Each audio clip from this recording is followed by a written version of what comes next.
All right, folks. Hope everyone is doing well this afternoon. Thanks everyone for being here and joining us for this special celebration.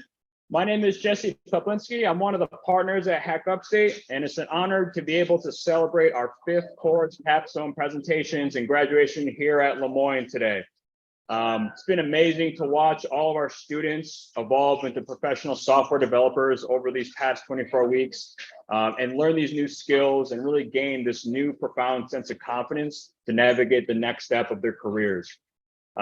We started Hack Upstate in 2013 with the underlying mission to advance Central and Upstate New York tech community. And so since 2013, we've organized 15 total hackathons, and we've had the privilege of organizing now our 5th cohort of Careers in Code.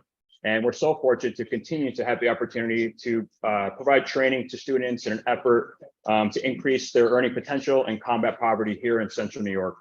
Operating a coding bootcamp cannot be done alone. First off, we're so fortunate to have amazing partners like Onondaga County, the Alliance for Economic Inclusion, Lemoyne College's Erie 21 Initiative, and Center State CO to make this cohort possible. In addition, many of our local employers who have offered us their time through their thoughts and their feedback on what we should be teaching our students. Second, all the support from our instructors and teaching assistants. They've been instrumental in teaching our students the fundamentals they need to be successful as a software developer and helping our students to get over the finish line and be here today. And finally, our students. You've persevered through a tough 24 weeks, but you've all proven you have what it takes to succeed as a software developer and be here today. So we're all very proud of you. Just a quick heads up, just a couple logistical things. We are live streaming this. So we're live right now, we're on YouTube. So we're joining virtually, hello. This will also be available to view on our YouTube channel afterwards. I think we all know why we're here today, but just a quick recap for Careers in Code. Ultimately, we set out several years ago with Careers in Code to solve 2 problems in particular. First off is the poverty rate here in Syracuse. So unfortunately, Syracuse continues to be among the highest in terms of poverty rates across the United States. And as a consequence of this, there are often few opportunities for individuals from these communities to advance themselves professionally. So with Careers in Code, what we're really trying to do is increase the equal access to these educational opportunities that may not be available to individuals today from those communities. And the second big problem we're working to address is the talent shortage. So many Central and Upstate New York employers are really struggling to find qualified software developers. So oftentimes they have to outsource and potentially hire outside of New York State. And so we see that as dollars and opportunities leaving our region. So with Careers in Code, we're really trying to put our employers in a position where they can hire locally and keep that talent local here. So Careers in Code, 24-week program, providing software engineering training in an effort to give our students the skills they need to be successful and identify internships and entry-level software development positions. Quick heads up on code of conduct. In short, be cool, have empathy, do the right thing, think before you speak. And if you ever feel uncomfortable, unsafe, or having an issue with anyone, please don't hesitate to flag one of us down or shoot us an email at team@hackupstate.com. That's our hashtag for tonight. So we'll be on, I guess, X and Facebook and all that stuff. So shoot us that hashtag and we'll be monitoring channels and we'll retweet you or re-X you or whatever. Schedule. So it should be wrapped up here, talk in a couple minutes. We'll try to get through all the capstone presentations and be all done by 7:15 for that. We're going to try to get folks out here at 7:30. This may go a little over depending on the length of some of the capstones, but we'll try to be wrapped up here and all said and done by 7:30 here. Got to give a huge thank you to our team and the tremendous hard work they've done, getting every one of our courses together. Doug, one of the founding partners at Hack Upstate, Max Matthews, our fearless dean of students and lead instructor, Jason, our student success rep, Laura, our career coach, and Max, Karen, and Caitlin, our fearless program managers. Let's give them a huge round of applause for all their hard work.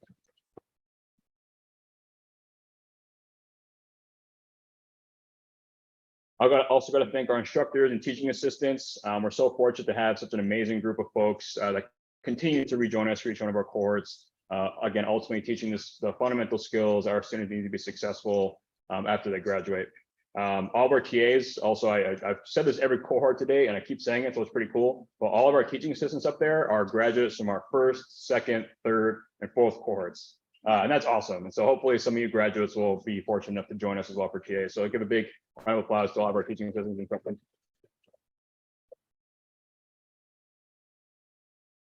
Also got to thank our guest speakers.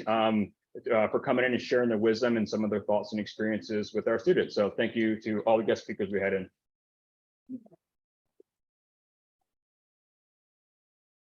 Laura did a great job in facilitating a couple mock interviews here. So got to give a thank you to those individuals who took time out of their day to perform some mock interviews to give our students some experience. So thank you to our mock interviewers. All right, and finally here, I got to thank our partners. Again, we would not be able to execute these cohorts without the generous support of so many of our partners here. First off, Onondaga County and the Alliance for Economic Inclusion. Got to thank County Executive Ryan McMahon, Whitney Shepard, and all those on the board of the Alliance for Economic Inclusion for giving us this opportunity to continue to organize these cohorts of careers and code. Syracuse Surge, got to thank the City of Syracuse and Mayor Ben Walsh. Lemoyne, got to thank Bill Brower, Steve Kulik, Linda Lemura, Amanda Miles, Taylor Hodge, Erica Weber, and Dave Voorhees. At Center State, got to thank Dominic Robinson, Liza Semiday, Amy Durfee, Cannon Webb, and Jessica Barbado. Common Space, who have been fortunate enough to provide us with Common Space memberships and also venue space for this last week of classes. Got to thank Joe Cisco and Shauna Delberto over there. And also Working Solutions, who we've been fortunate enough to partner with for the past several cohorts to allow our students to get laptops after they graduate the program. So we're very fortunate for their partnership. Got to thank Alan Lamb and Austin Johnson over there. So a big round of our partners who are making it.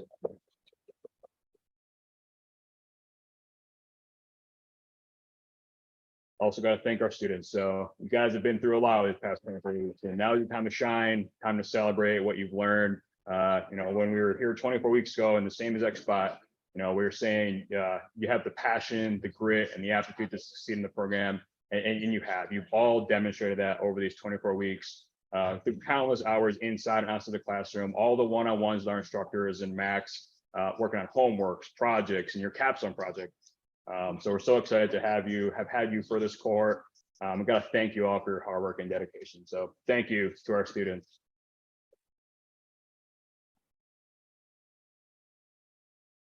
All right, at this time, I'll call Max up to get us going here. Hi, everyone. You've probably heard my voice a gazillion times through your loved ones' speakers, so I apologize. Hopefully, this is the last time you have to hear it for a little while. So I think it's important to identify some next steps for our students here, right? We don't just mean the code part, we mean the careers part as well in careers and code. So we have seen our students really go on to some really amazing job titles after this, right? We train them to become full stack web developers. What does that mean? That means that they're able to build a website like Instagram or Facebook or anything that you go to .com in your web browser. That's what our students are learning to build here. However, they often take those skills and apply it to so many different job titles. And you can see a couple of them up on the screen here. Everything from project management to diving into data to getting deeper into the cloud.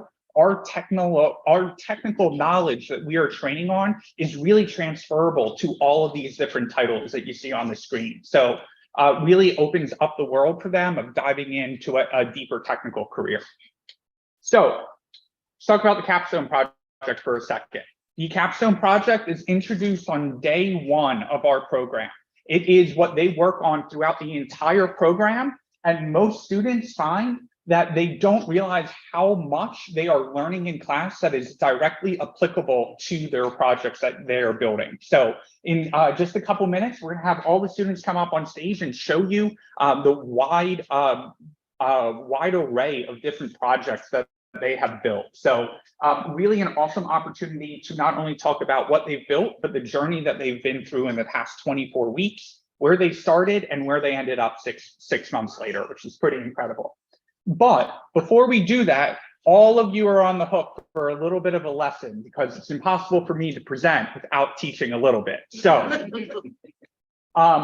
you may have heard of the front end, right? Front end is what you see in the web browser. This is probably, as a typical end user, as someone who uses software, this is all that you are used to seeing, right? This is what's presented to the user.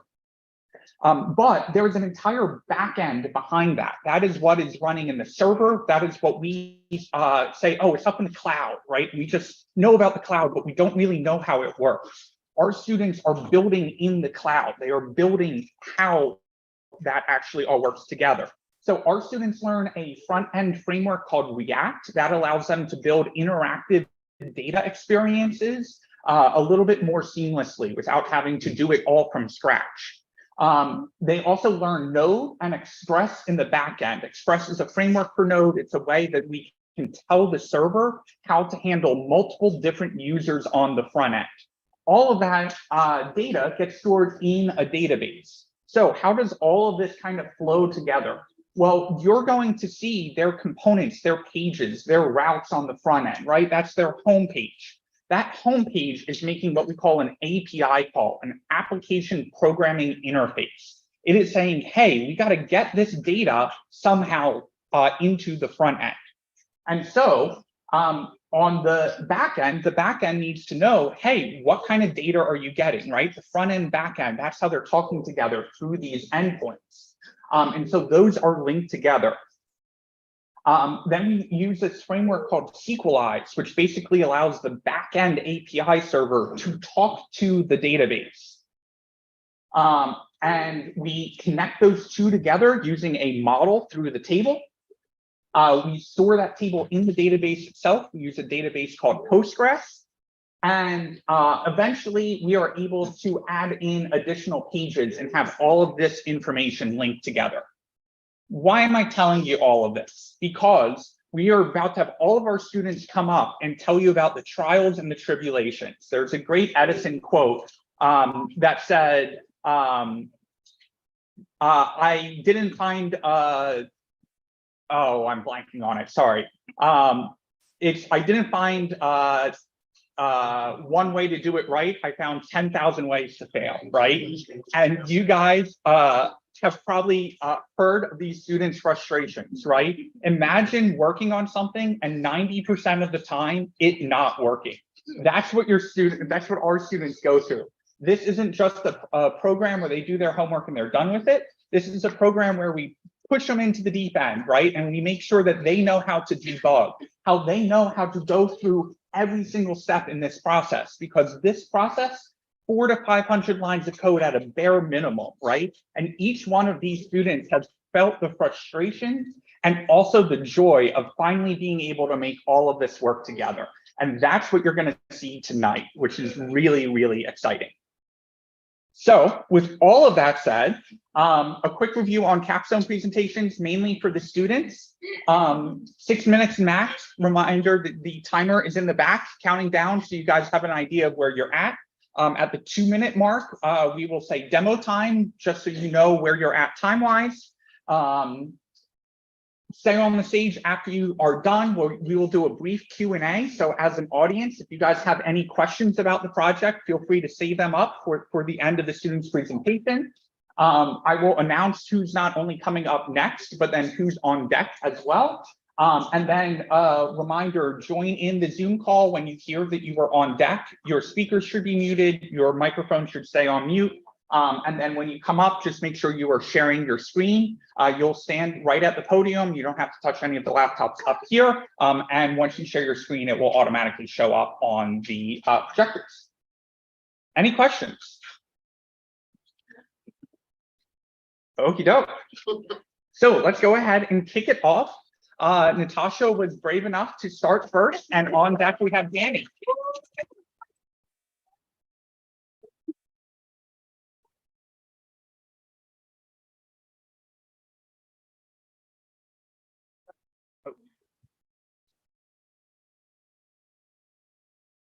Yes.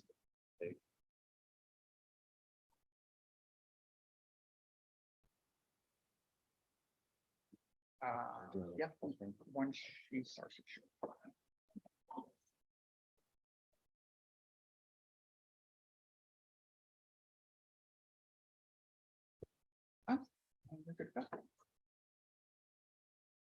Hi, everybody. Thank you for coming. I'm Natasha West, and I have a capstone called Thank You for Being a Friend.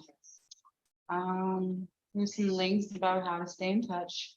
Personal, professional email, my GitHub, which I will be using a lot more often now, but I don't have access to my one-to-ones. I'm gonna need to monitor my progress ongoing, so a little bit about me. Before Careers in Code, I'm actively still a New York State civil servant. Today is my 17-year anniversary. Thank you. I mostly work with the children in the inpatient setting, teaching them skills and coping and all that stuff. But I'm also a supervisor. So I train the incoming generation of mental health therapy aides.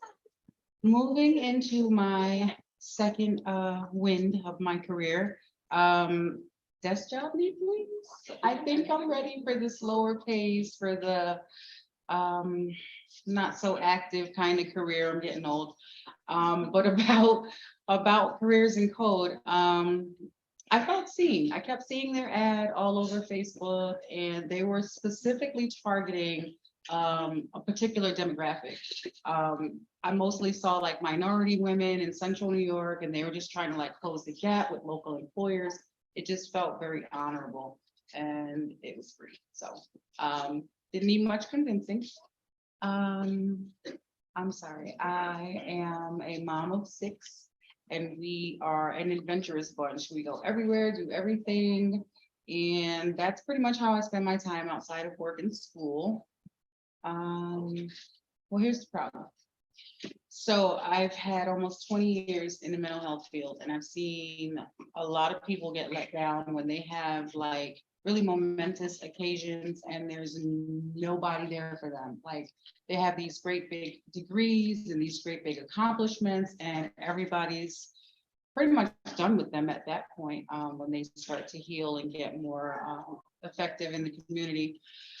But I know how they feel because I too have my own mental health disorders, which is why I probably chose the field I'm in now.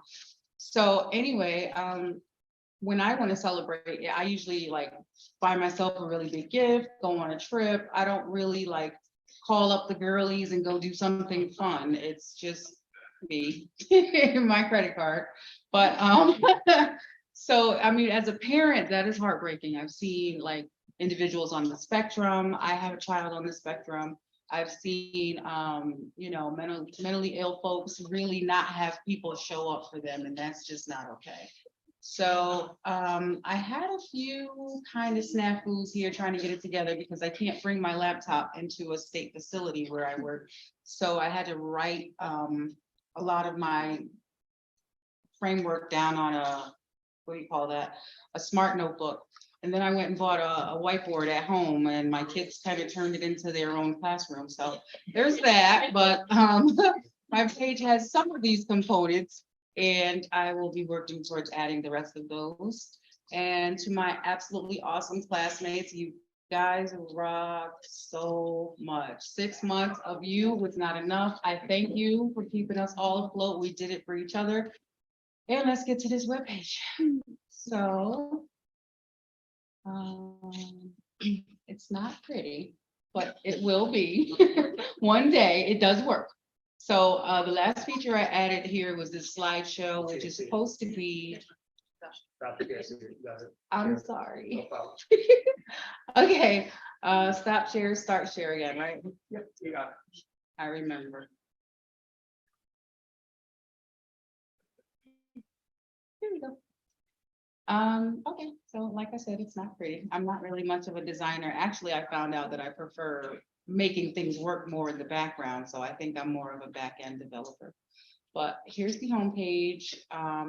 Some images changing there. I'm gonna upload some more for different party ideas, but you can join a party.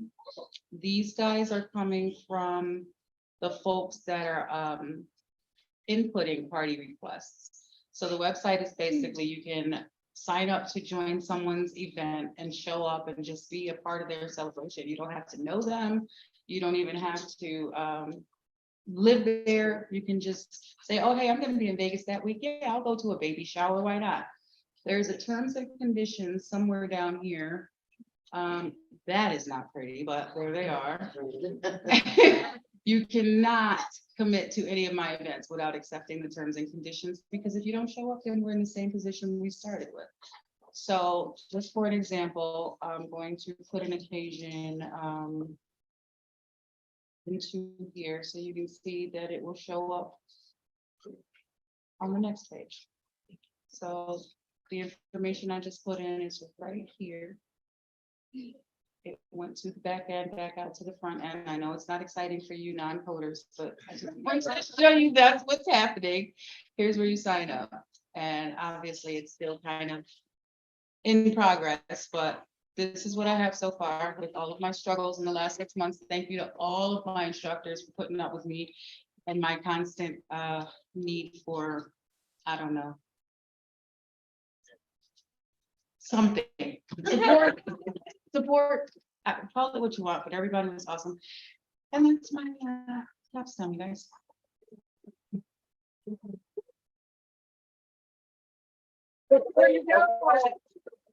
Any question? Yeah. I'm sorry.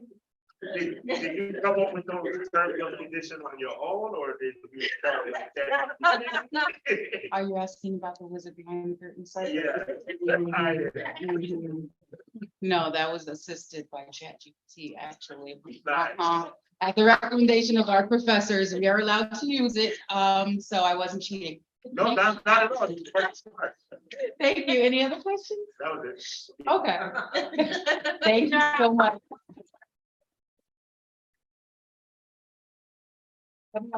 We have Danny and Shay on deck.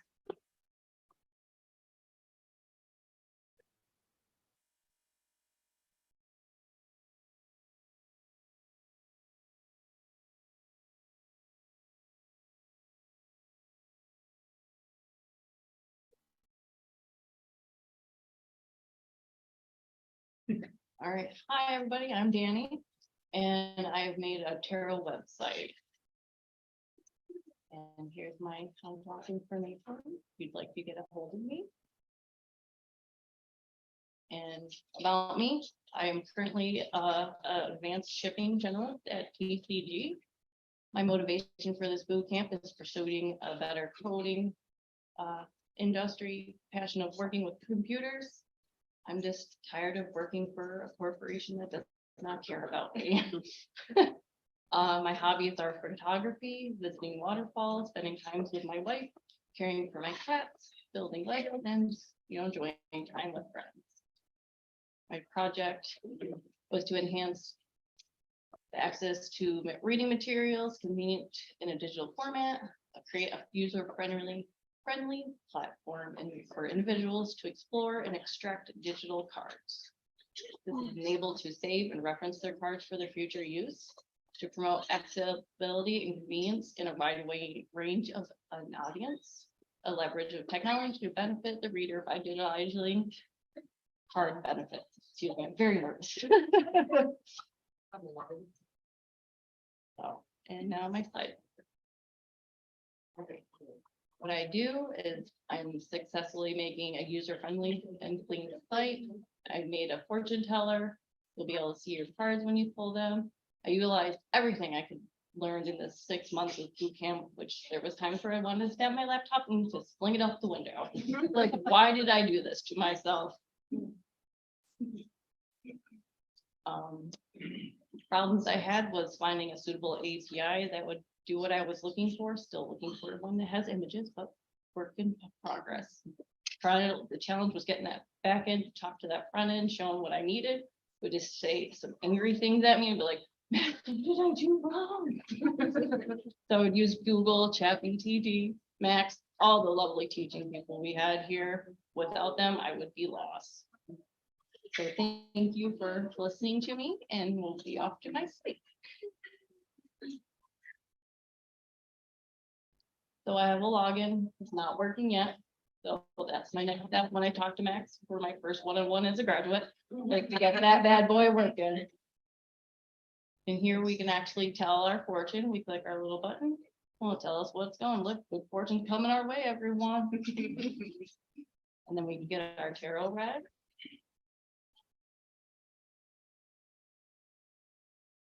Show what we have pulled for today.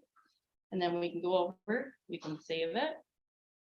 And it'll show everything that I've done for the past whatever times I've started doing it. And I can actually flip the past reading once.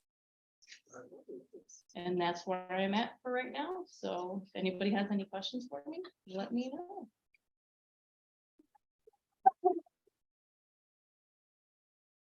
What sparked your interest in tarot cards? I've always loved being able to pull them and have friends that wanted to do it, and I figured what's the best way to do it. And I've been on other sites and it's a little complicated, so I made a nice clean streamline like with my friends.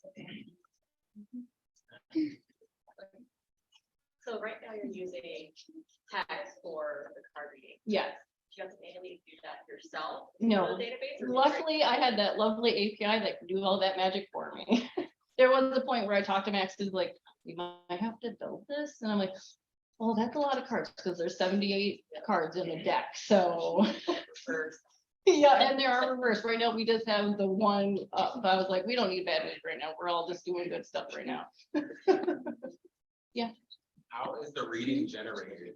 It's just a random cards. So it just randomizes and pulls them for you, and then you'll see which one goes through your past, goes to your present, and goes to your future. Thank you. Miss Natasha? I'm just curious about the styling. I know you said the info was coming from the API. Did you choose that background color? Yeah, I did all that. Yeah, I did all the gold coloring and everything. I made it line up just that way. Nice. Spend some more time and check out the others. Yeah, the links in the decks aren't there yet, because I haven't figured that out yet. I was just glad that I got this, where it was. I'm so like, I don't know why I did this. And everybody's like, I know what you can do. My friend Jordan was like, you need to do this, Danny. You're wasting your life at TCG. So I'm here and I'm glad I'm here. I'm thanks for everybody coming tonight, and thank you TAs and Max and everybody. I love it.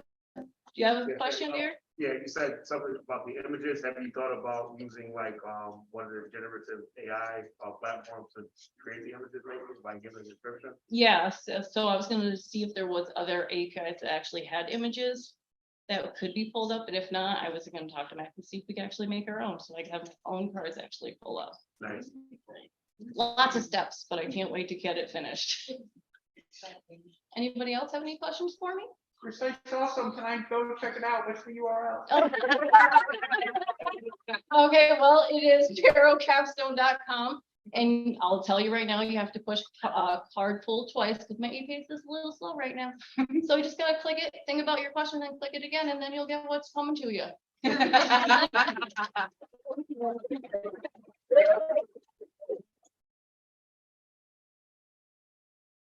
Thank you, Danny. Up next, we have Shay with Shannon on deck.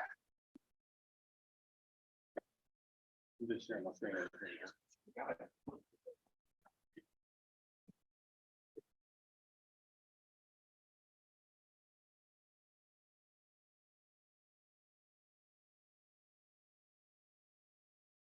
Can everybody hear me? Yes, sir. All right, I speak low, so if I'm a little low, please let me know. All right, so my name is Lashay, and my capstone project is called Home Remedy Havens, which basically started off as a simple idea for a simple man who appreciates the simple things in life.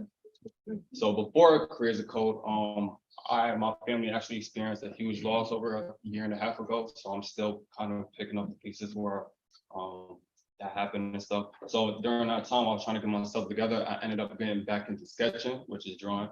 And during that, I started doing tattoos, but I wanted to get into digital art, I wanted to get into the tech field more. So when I started looking into it, someone recommended Careers of Cohort. They knew that I wanted to get into cybersecurity and any like IT tech field of career. So when they recommended, they said I could do coding.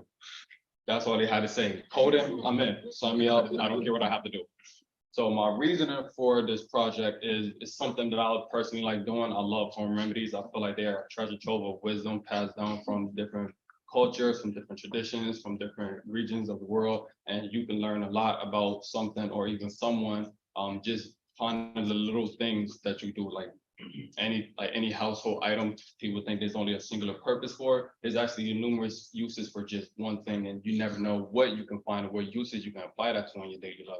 So a lot of people don't realize that traditional medicines from back then have been used and contributed to modern medicine for centuries now. And even still, there are some traditional medicines and remedies that still uphold standards to this day. Even if you don't go to the hospital for medicine, or if you're scared of the cost of medicine, you still have traditional remedies that can help alleviate some of the daily issues. So my solution for this idea was to make an app for people to share their own ideas so they go ahead and contribute to their community or maybe any other community around the world.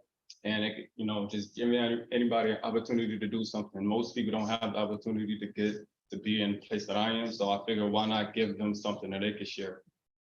But with the start of the process was, this is my wireframe, not sure if I can see much, but I just wanted to draw something quick and simple. I had to think a lot about the UI interface. I wanted to make it simple where it's not too complicated for people to use. They could go in, they know what they're looking for, they know what they want to use, and they can go ahead and do it.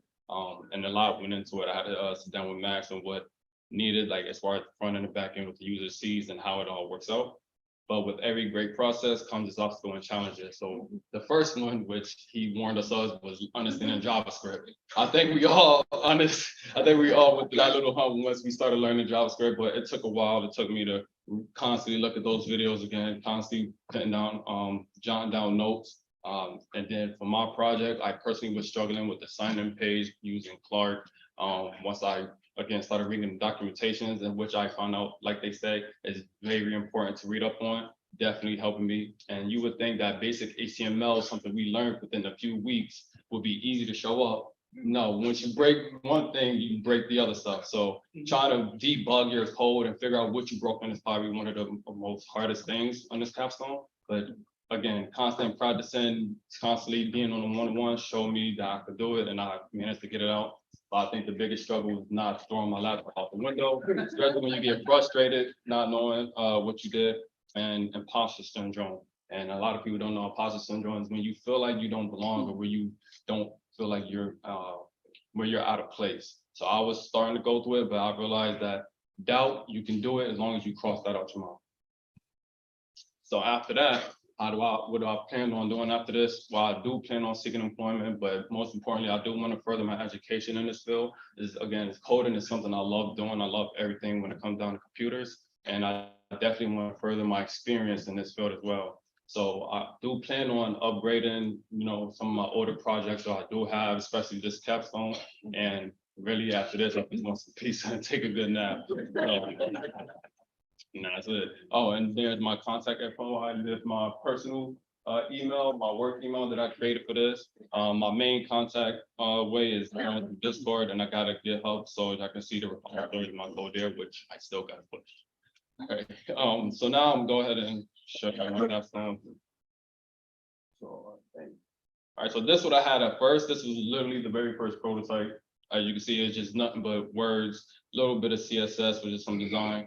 Then the next step, when we started getting into JavaScript, we started learning to React, moving that code over there, starting to fill out everything. And then the final project, which is this, my home remedy haven.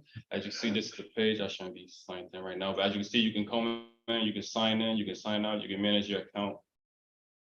And it's all set up very simple. You even got to remember a password. If you got an email, you got Facebook, we'll be updating those for different social medias. You can just go in. So it makes it easier for even older generations who have email set up with the younger generation. They can go in, they can click it. They don't have to worry about anything else. And coming down here is basically the explanation of the page, nothing really crazy. And then here is where the main idea is for the post. So this is basically where everybody could come in, they could log in, and this is only for login users, so you can't really do anything if you're not logged in. I want to make sure it's all secure. But it basically where you come and you can share your idea. So for instance, like saltwater. Saltwater has many different uses. So you can come in, you can upload a page, it will show your username, your title, and then you can just come down here, you can get the information, you can delete posts if you want, you can share your comments. And that's basically it. And I did have other things, like this button was to show everybody the post. But as you can see, like a developer, there's still many things you got to work on. So that's basically it.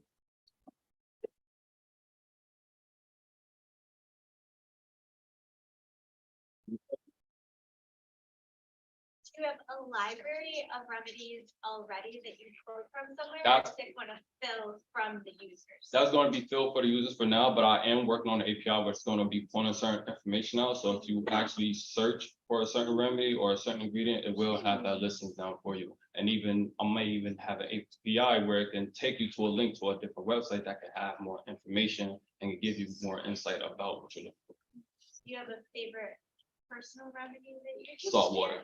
Salt water that helps everything, wounds, sore throat. I've used that thing almost every time. So that's definitely one of my favorites and probably the biggest reason why I started this project.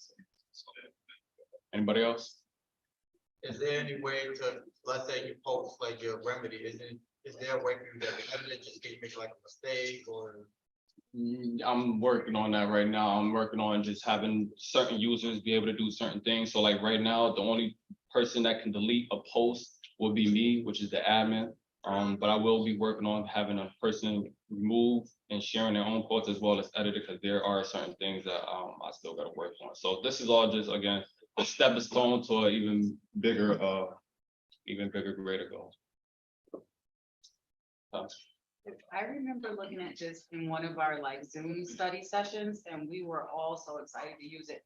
Do you have an estimated time frame of when you think it'll be deployed for actual like use? Yeah, so I was giving myself the next 6 months. Okay. Mostly it's just to clean up the UI, just to make it look prettier, but again, like the question before, just to have his users be able to do and customize their stuff, besides just maintaining their account, to go in, edit the post if they want, maybe share something else, upload more than one image, because I only have it set for one image, and basically just update it each month, make it more and more user friendly. I forget to drop the launch URL in the alumni. chat. I won't. I'm going, I ain't going here. This ain't the last of me. All So right. anybody else? All right, I appreciate y'all.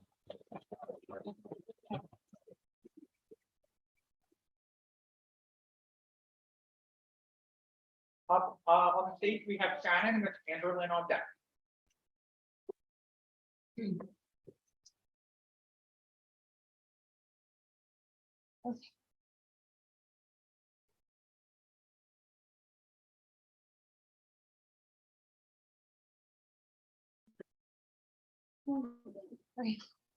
Hi, I'm Shannon, and my project is called Find Your Forever Friend. Okay. So if you would like to contact me, again, just kidding.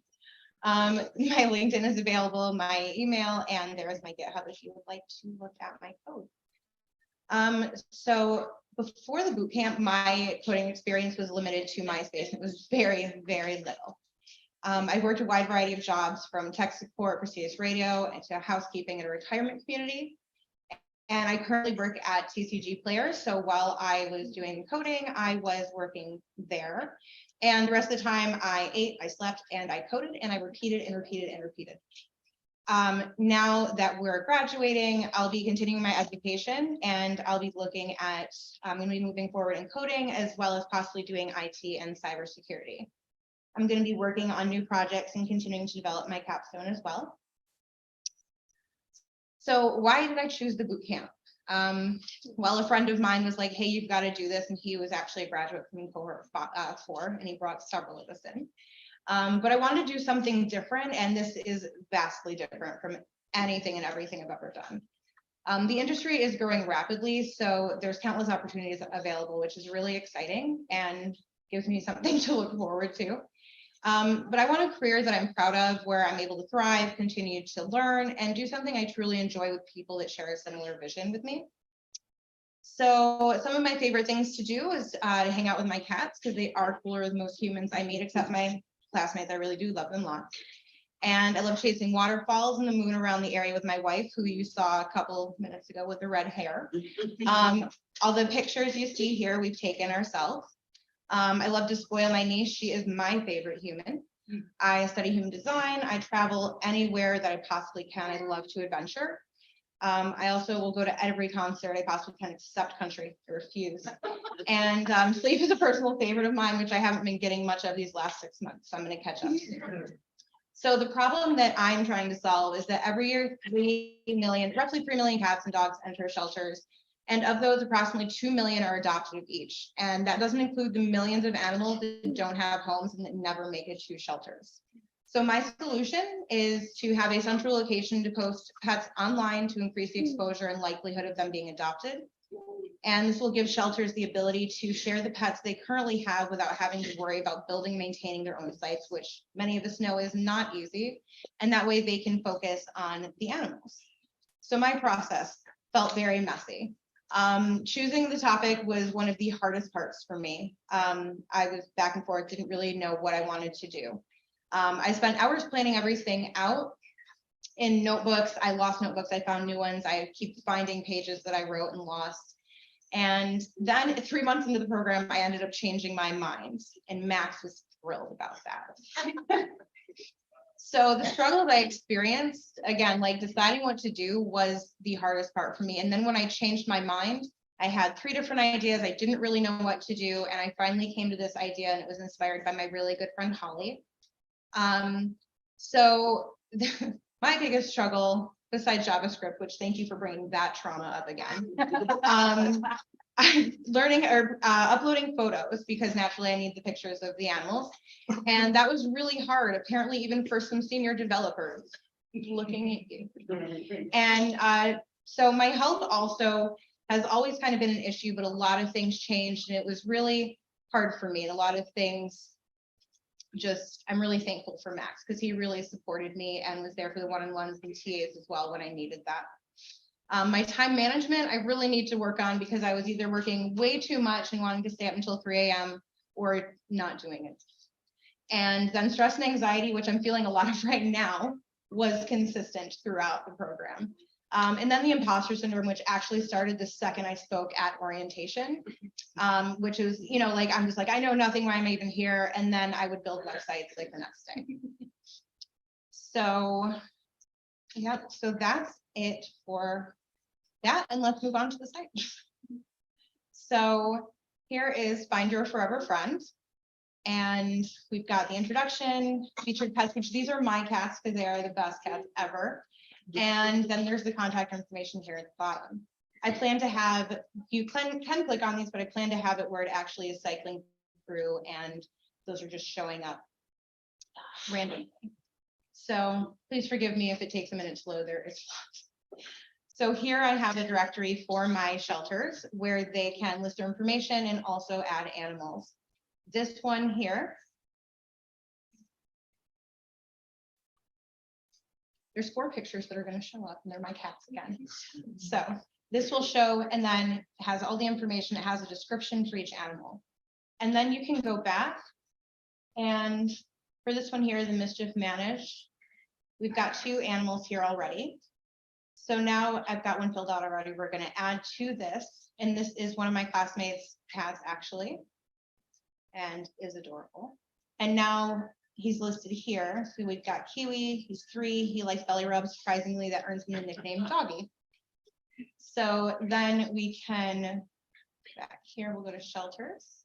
And then we've got this shelter, the Paws to the Well, and there's nothing there currently. So what I would do is I would click the add a new pet button. And here we've got Max's dog, who is equally adorable. And this will take you back to that shelter and show you. And there you'll see him or see her, and she's the smartest pain in the ass, aggressive cuddler, and empathetic to a fault, which thankfully we're so thankful Max has her to de-stress from us. So that is my capstone. And what I will be looking to do in the future is there is a side for adopters. I have yet to build that out, so that will be my next step moving forward. And that's it.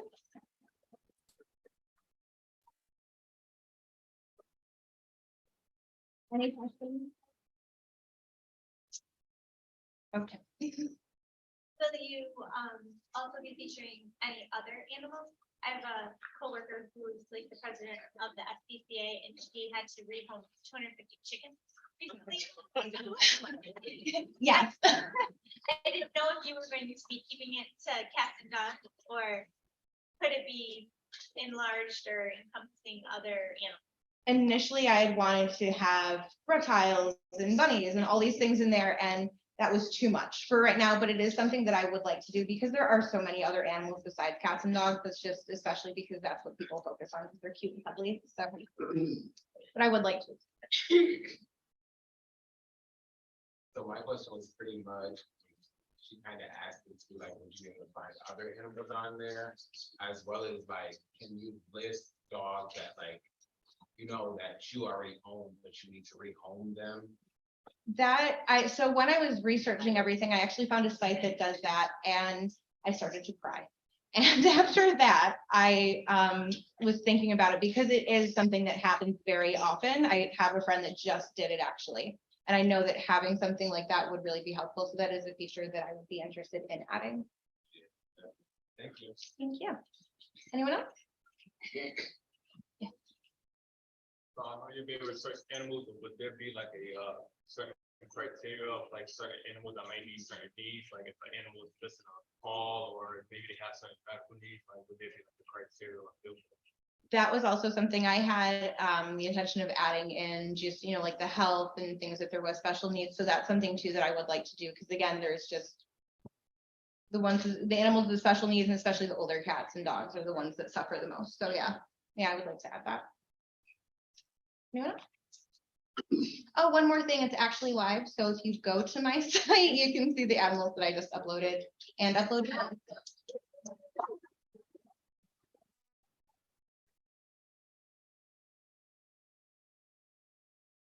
And up next, we have Amber Lynn with Kara on deck.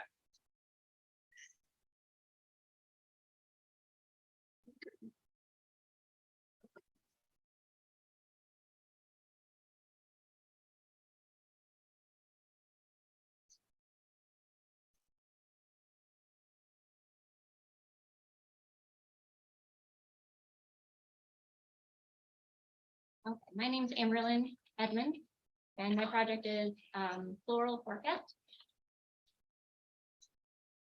This is my contact information. If you scan the QR code, it opens you to my portfolio site, which includes my contact information, my portfolio, and my resume.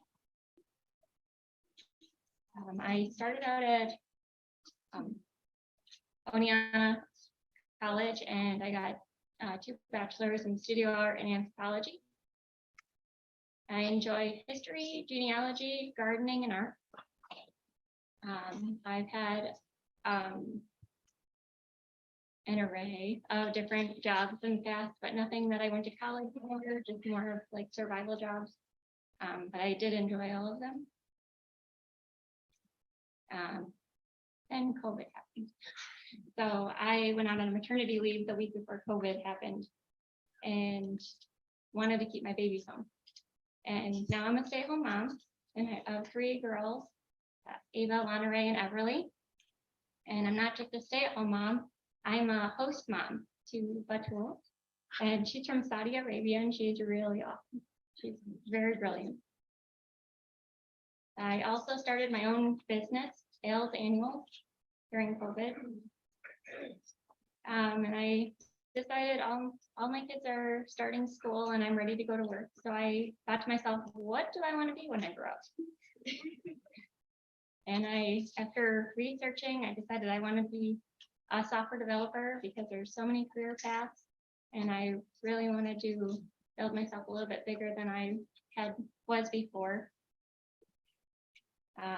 And I thought to myself, what next? How do I make it there? So I started manifesting the goals with friends, and my friend Megan told me, hey, there's a boot camp coming up. You should definitely apply if this is really what you want to do. So I applied, and I took the prereq classes that they encouraged, and then I got accepted. And then I went from pure happiness and excitement to imposter syndrome.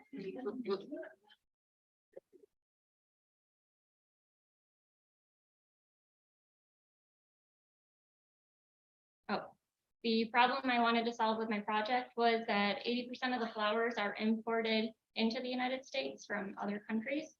Also, flower seed and seed starting and growing information is not easily accessible in one location, like it is for veggie seeds and growing information. Usually you can find that all in one spot, but finding flower seeds, you have to kind of go and search which one you're looking for. Also, save the bees and keeping it American made and buying local. I enjoyed the front end development more than the back end, mostly because of my art background. And I also loved working with APIs as you will. And I love the challenge of learning something new and challenging myself. And broke many, many times. It took me a while to connect the back end with the front end, and I found that part very challenging. Every code I wrote that I got working fed something in me to keep going, and each small success was a win. What's next with my capstone is I want to create a login feature for the user and also create more data inputs where the user can add more information into their garden. So we will go to my capstone.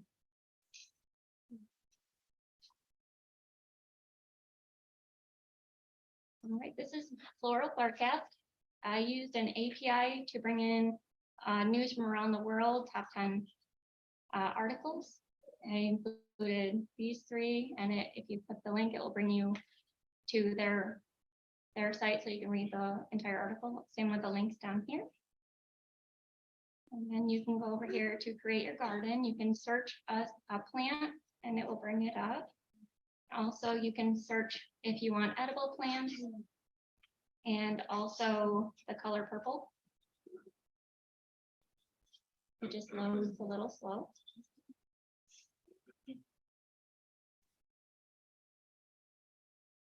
There we go. And then you can choose which ones you want to add to your garden and go down to the bottom and it will add to your garden. And these are the ones I have saved, and you can go and save start dates, transfer dates, harvest dates. And also I did use a botany API to bring in the plants. It has like over 3,000 plants choices that you can bring in here. And flower farmers usually need a place to go find a place to sell their product or buy product to make bouquets or flower arrangements for events they're working on. So I used a USDA API to bring in the closest farmers markets within a 100-mile radius of whatever zip code you put in around the country. And those will be listed. I also included garden inspiration, put in a hover effect on me, and if you click the seed station, it will take you to their website where you can buy your seeds. And that is my project.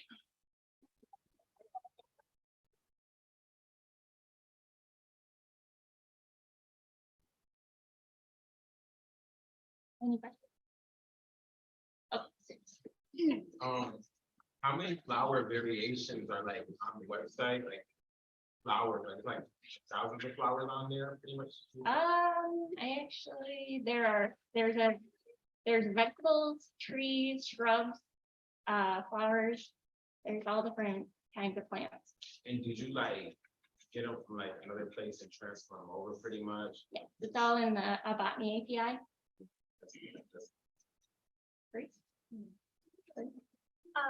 Is there going to be, or is there a section that will give you information on, say, where you live and what you could plant and grow for your climate or if you're like ordering seeds and building your garden? What if somebody had a question like, would this thrive in Central New York? I don't have that yet. I wanted to, but it was a different part of the API and I couldn't pull it in at the same time. So I could do a map, kind of like where do you live, and it could bring it in that way, but that would be something I would add. That's cool. I'd just like to know how you got all this done with 3 kids and all.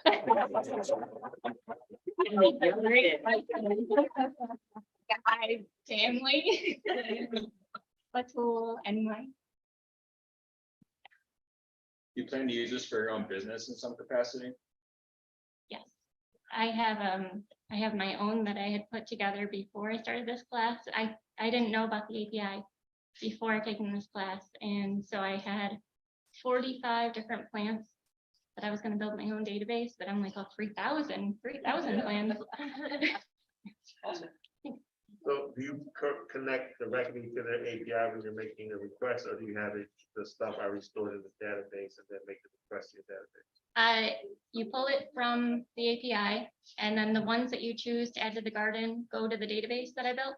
And then when you pull up the garden, it pulls it back out of the database. Okay, thank you. Will this only be like for seeds, or will this also be for like little sprouts as well? Or like, I guess any type of greenery they don't sell in, seed. Sure. I don't know, I didn't know that could be started in a different way, so that would be something. No, I think I have some interest in it, so I believe they don't sell certain seeds for certain things, certain fruiting things, I'm not entirely sure. So that's why I was asking if they sell like shrubs or. Earliest version. Strongly. It could be something that I could research, for sure. So it's both creating their own gardens, right? That could be a feature where the other users garden. That's awesome. I didn't think of that. You can get different ideas from other people's gardens. I like that. Hi, Amber, are you thinking of creating content for like TikTok? Because that would be. I like TikTok. Great thing about like planting. I follow a lot of people. with weird opinions. I I actually, love them when I want to plant something. It's like. I can share. Thank you.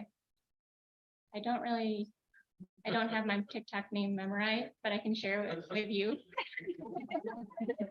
You do plant stuff on there? Yeah. Like in parks? Oh, that's great. Yeah. Definitely link that. Thank you. Any other? Thank you.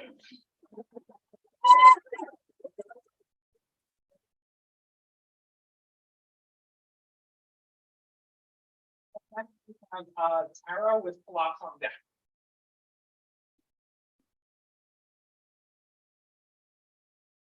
That's a good sound. Area.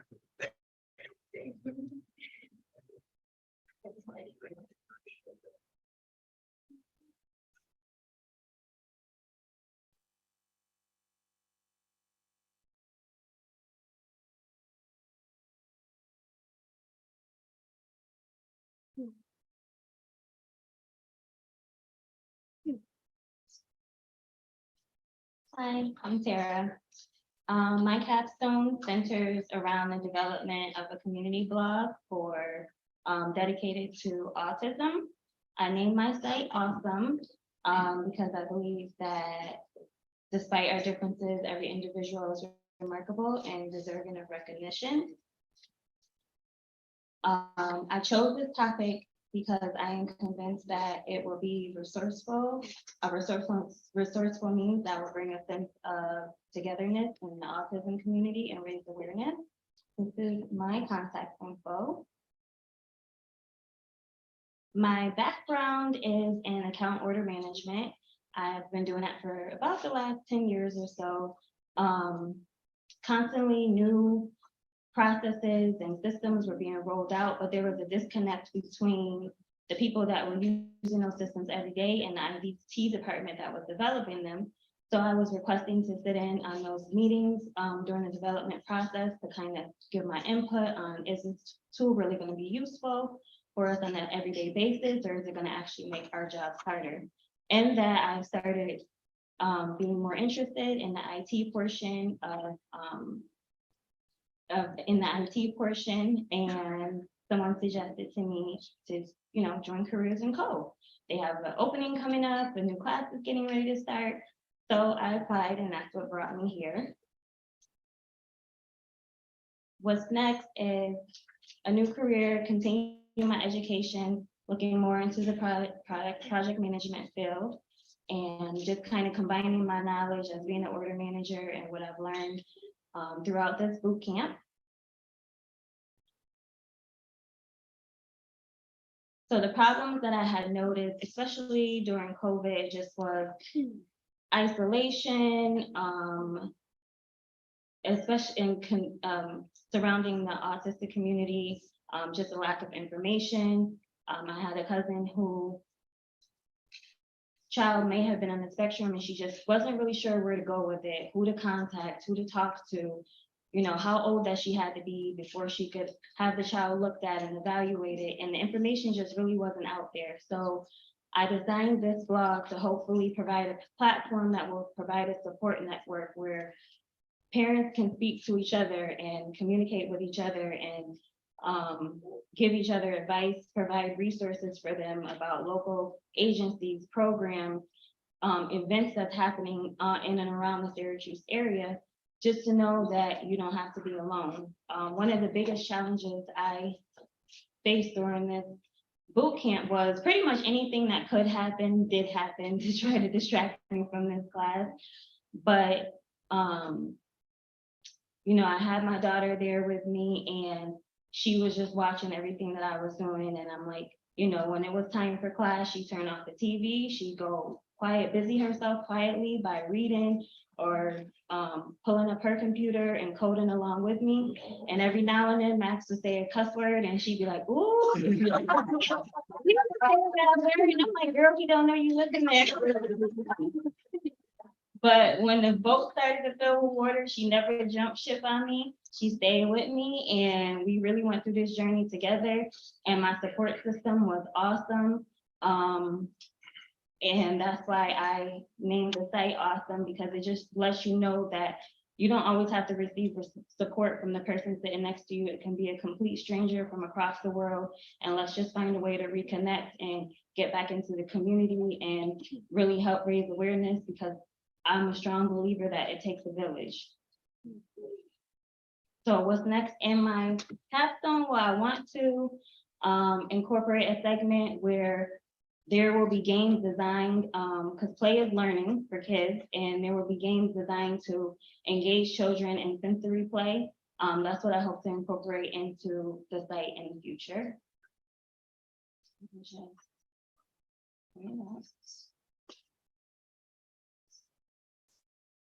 All right, so this is the website. I started out by saying welcome home, because just to build that sense of community and support.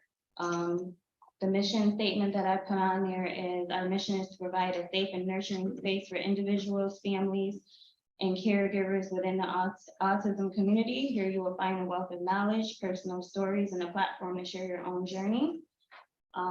So I have the calendar, which will allow you to add events. And then those events, you know, will show up down here about different things going on in and around the Syracuse area. We have a connect page where you can post to the connect page, add your content, create the post, and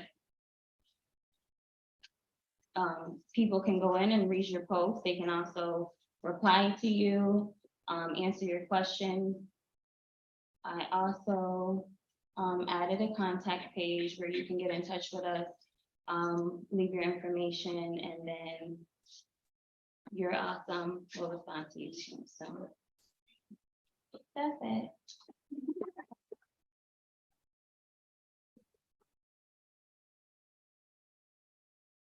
Anyone have any questions?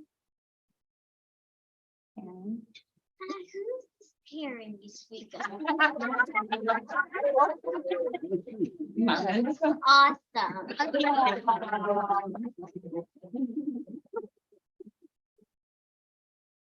Did you have any last minute pushes or stressors? Yes. I did a one-on-one with Max, and he said, you will be fired today. You can't just push through. And that stuck with me, because I said, what? I can't push through. I've been fighting all my life. But yes, it got stressful in the end. But I had to just keep reminding myself that if I wasn't capable, the opportunity wouldn't have presented itself to me, and I definitely belong. Woo!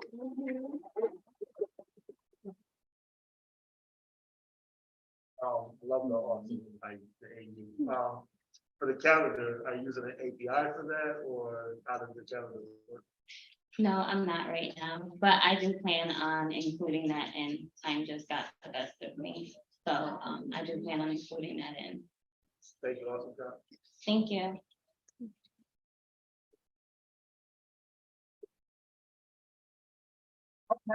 Have co-op with Kenny on deck.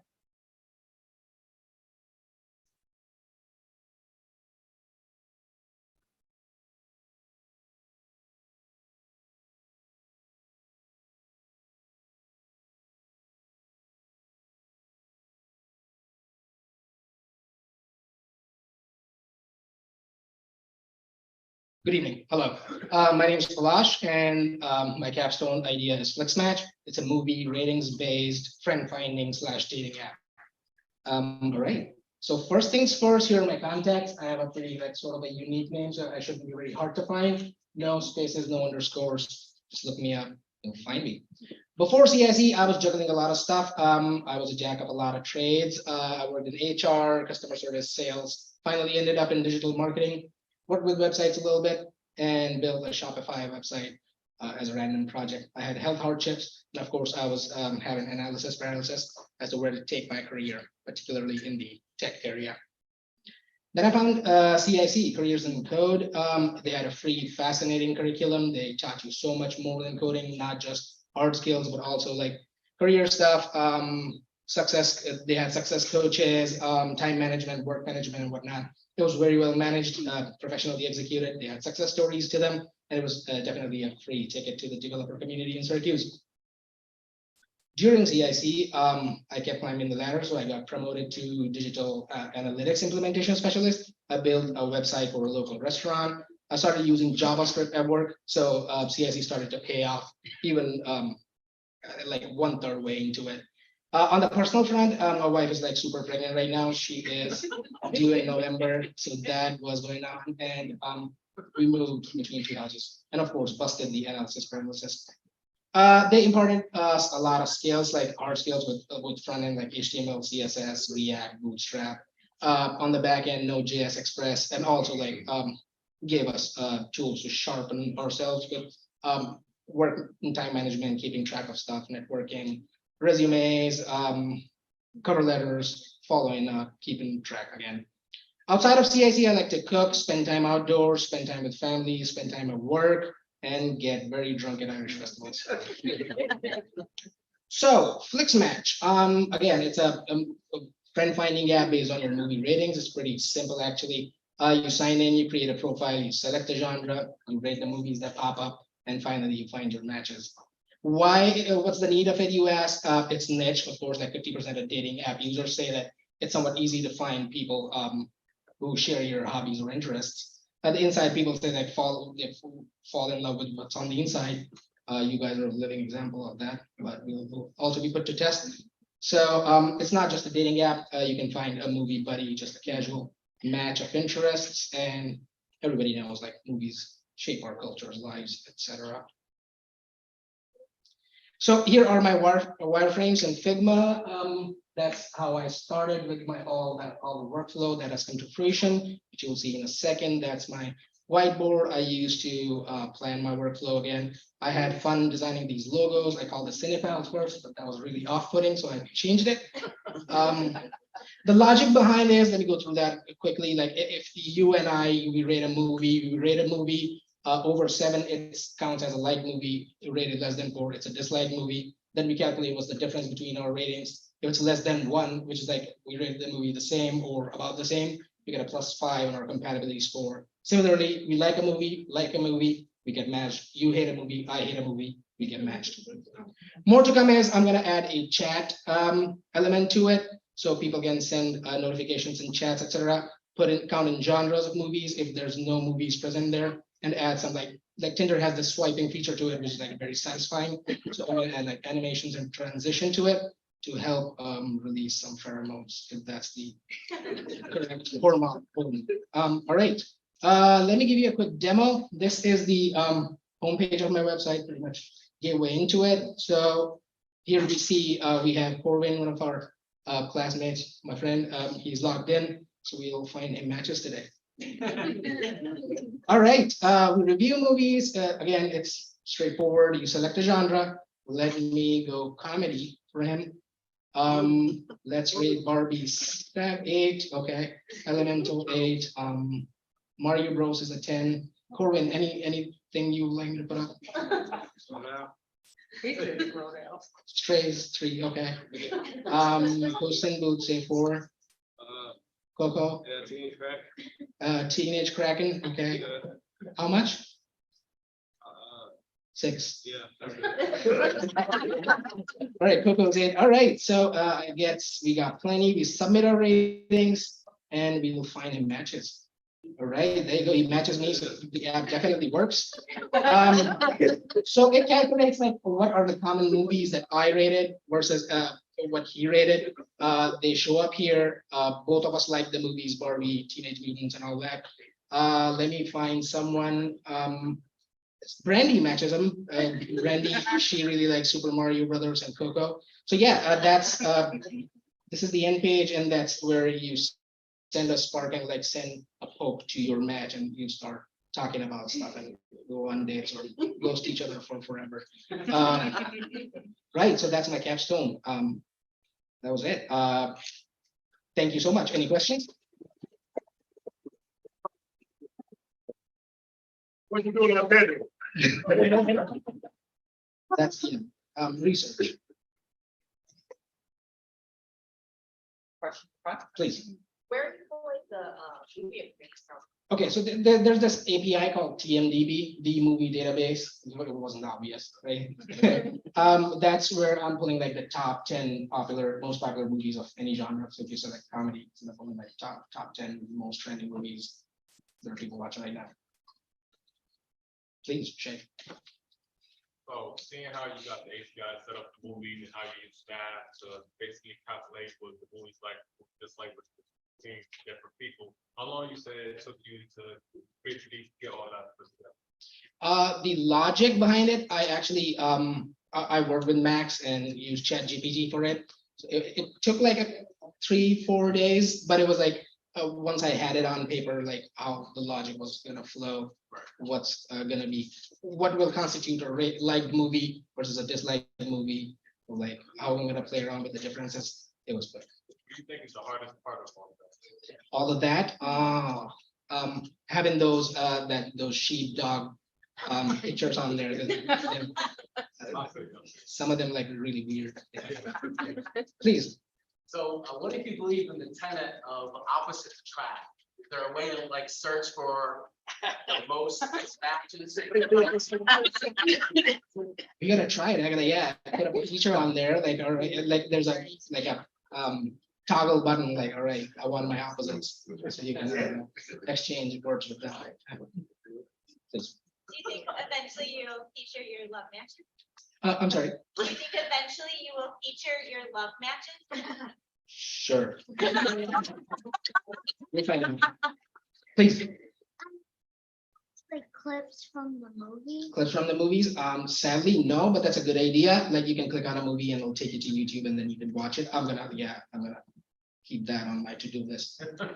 Did you look into like Netflix or Hulu or like Max if they have like APIs where you get like a pre-populated list of what people likes, or do those not exist? I have not looked into it, but that's a cool idea. I'll definitely dive into it. Something.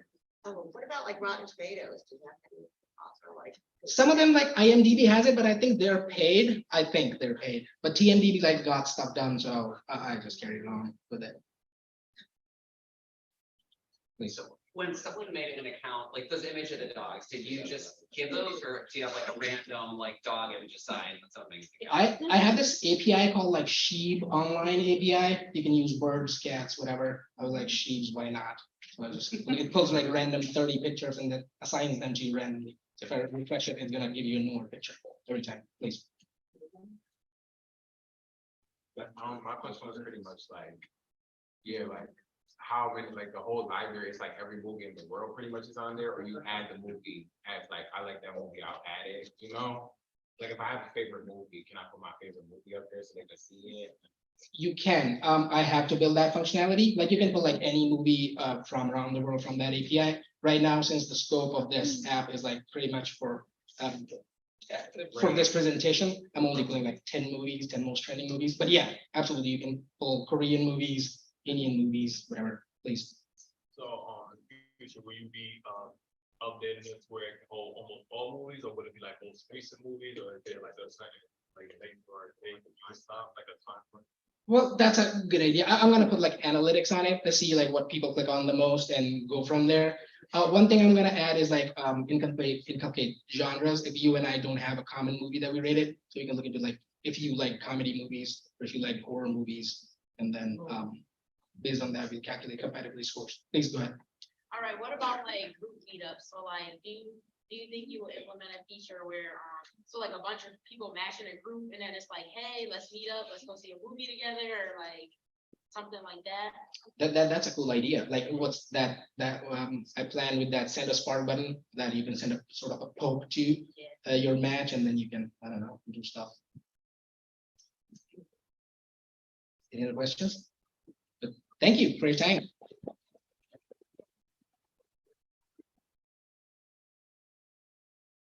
Next up, we have Penny with Hallie on deck.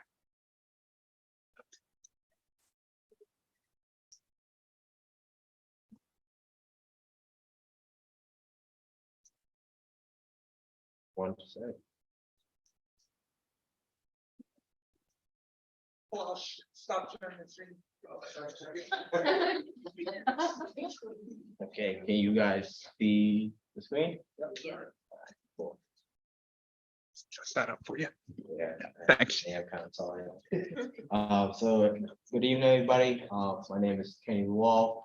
Name my capstone is Journey Stack. This is my contact information, so feel free to scan the QR code if you want. And it's my email address as well on the left. So about me, give me one sec. So before careers in code, I recently graduated from SU with a Bachelor of Science degree from Information Systems. I also do have prior experience with Python, SQL. So the programming world is not really too new to me, but learning full stack development, that's like a whole different, well, like part of its own world. I also work part-time at Apple as a technical specialist. So for those that probably already saw me there. So I chose careers in code. I wanted to do something between my 6 months before I started grad school in the fall at SU. And I also wanted to learn more technical skills as well. I thought full stack development would be a good gig, so that's why I chose to do it. I also knew people that worked, that went through the cohort and actually graduated as well. So that was pretty good. So during my time, I acquired many technical skills as well as soft skills as well. Basically getting the mindset of how to think as a software engineer and get a lot of hands-on practice with projects. Hopefully after careers in code, as I mentioned, pursue a master's degree in applied data science from SU, focusing specifically on artificial intelligence and machine learning and more advanced Python, and also possibly gain certs in CompTIA, Security Plus, and Network Plus. So the Capstone project, basically what I want to do is some type of itinerary planner, kind of sum it all up. Reason why I chose to do is because a lot of people have a hard time trying to plan a trip. So I thought I could just build a simple website to kind of help people, plan a trip out very seamlessly. The stack that I use, as Max explained, was the CERN stack to help build my Capstone. I use Google Cloud APIs such as Places, Maps, and Nearby Search in this project. So the problems that I faced was a lot of outside influence from life, dealing with a lot of, especially like the last couple of months or so, going to funerals and stuff. And being that I started school last month as well, I had grad school, so I was busy with that as well, and just being there for the family. As you already mentioned before, imposter syndrome as well, and time management. I've had a lot of bugs in my code. API is not working, information not properly saved into my database. Had to get a lot of one-on-ones for that. And I also had to scale my project down due to the immense scope. A lot of other features I want to add into my project, I'll just build out over time. So what's next? As I mentioned, I'll build additional features, possibly a login/sign-up page, hopefully add hotels, flight, rental car options along with pricing as well. And also enhancing the autocomplete search capability. I'll show you guys in a minute what I mean by that. But basically, like let's say we type in pizza, it's going to show up all the pizza stuff in the area. And also learn more about APIs and how to manipulate it to my advantage. So that's the end of that. I'm going to show my code. All right. Can you guys see the website? So the point of this is basically you can enter a location, let's say Syracuse, right? And it will show a list of places along with the images down here, along with the markers. I know it's not pretty. I gotta go through and edit that out a little bit. the way this works is I have a separate admin page where I can actually control what publications I want to add into my database. So let's say, for example, want to type in maybe London or something. UK. It's going to show a couple different places. This is an API request. I actually control this URL to kind of specify what parameters I wanted to show up within like a certain circle radius. When I click this button here to add to my database, I actually save the information to my database. So I can add a couple. Now I go back to my home page, type in London. It's going to show those places I've added. So including the markers on the top right, on the top. So other than that, that's pretty much it.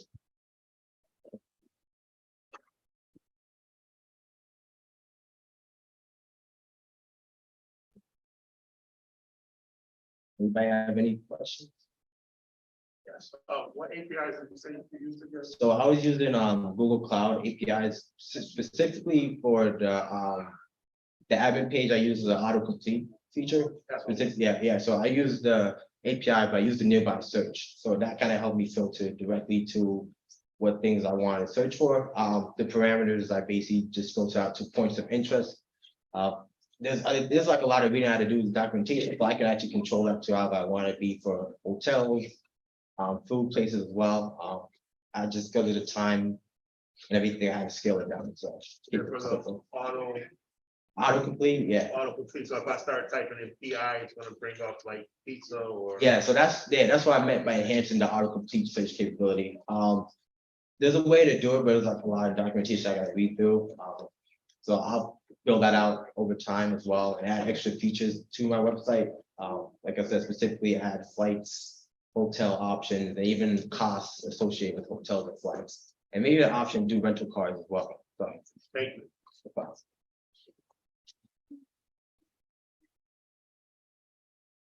All right, thank you.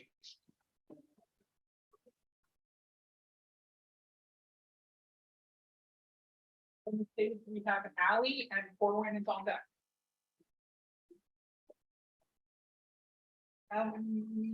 Oh, perfect. Go, girl.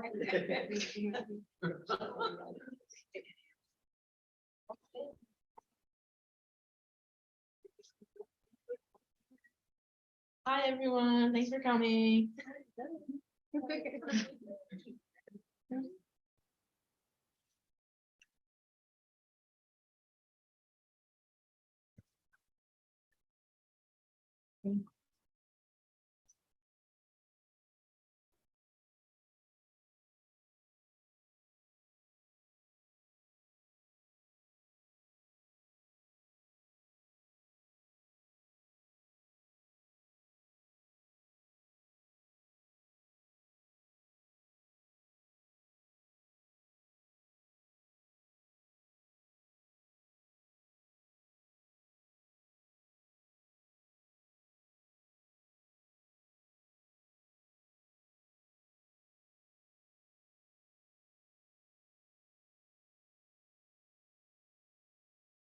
Hi, everyone. My name is Alize Collier. Today I'm going to be presenting my project, which is titled SCSD Book Report at.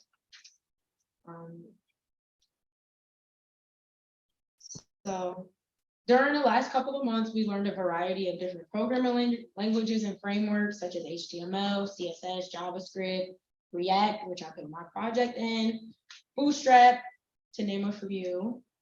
We worked on countless projects and spent hours learning, writing, and debugging code. And we put it all together by developing front ends and back ends, all to get us to this point of being full stack developers. Let's get started. So a little bit about me. I love computers. I already was a big fan of surfing the internet, doing a little bit of coding, you know, back MySpace days, little HTML. So I already had a little bit of experience. And I also love reading a lot. Both of these things were introduced to me by my grandfather. So a lot of this just has to do with the path that he introduced me to in He used to own a computer shop when I was younger before he passed away. So I helped him a lot with hardware, software, and just being in the world of computers. It's just something that I've been exposed to since my childhood.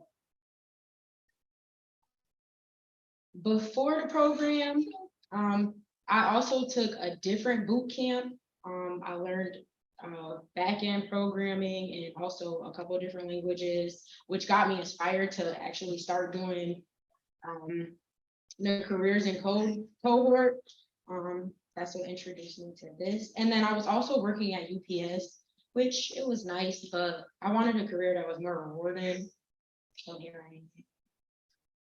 Inspiration that led me to this point was just, I wanted to get my skills a little bit better. I wanted to just grow and meet new people, have new experiences. And I also wanted a very rewarding career. I know right now, like the world is moving into the digital age, even though we've already been there for a while, but everything is being moved over to like the computer side of things and in tech. So I just wanted to get with the times.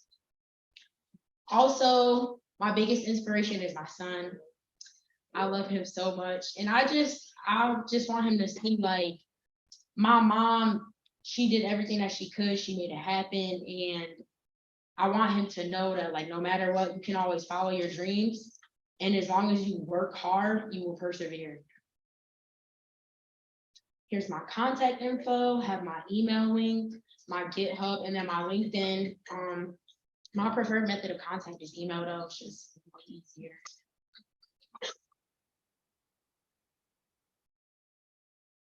So the process of my project.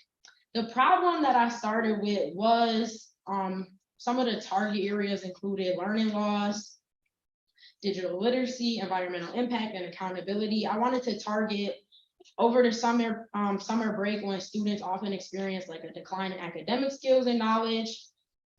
It just leads to more problems getting them back integrated into school during the fall when they have to go back. So I tried to focus on something that it's not necessarily a requirement, but that it would be able to help impact the community in a way that it would be easier for students just to keep things together during the summer so that when they went back to school, it would be a little bit easier.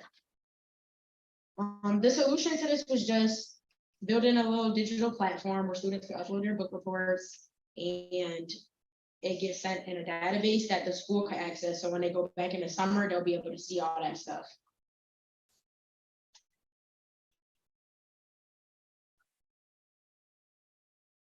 So I just added in some memes, just going through like problem solving. Like this last one, it really struck me. It says my code doesn't work. I have no idea why. And then it says my code works. I have no idea why. But it just goes to speak to the whole process and just really working through things, making sure like you understand everything you're doing, syntax, languages, also console logging for debugging purposes and making sure that you're actually going through so you can see where the problem is. All right, now let's get into it. So upon navigating to my website, I based it on like how SCSD has their summer reading assignment page. When you first come in, it tells you about the summer reading assignment, and then there's a couple of links over here. Upon clicking on one of the links, it'll download the list to the book report. Show you guys that real quick. And then there's a couple of books that the district recommends to high school students. You can sign in here. I decided to use Google for my demo today, but I would like Microsoft to be the main login entry point as it coincides with how the district chooses to navigate through websites with the students. Upon logging in, the footer navigation bar will pop up, which is only accessible by users that are logged in. Students can go to the dashboard. You can submit a report here. Upon submitting the report, it'll show up here in the student dashboard where you can view it. And then it just gives you a little bit of information on the report, main character settings, review. then you can go back, and that is it for my app.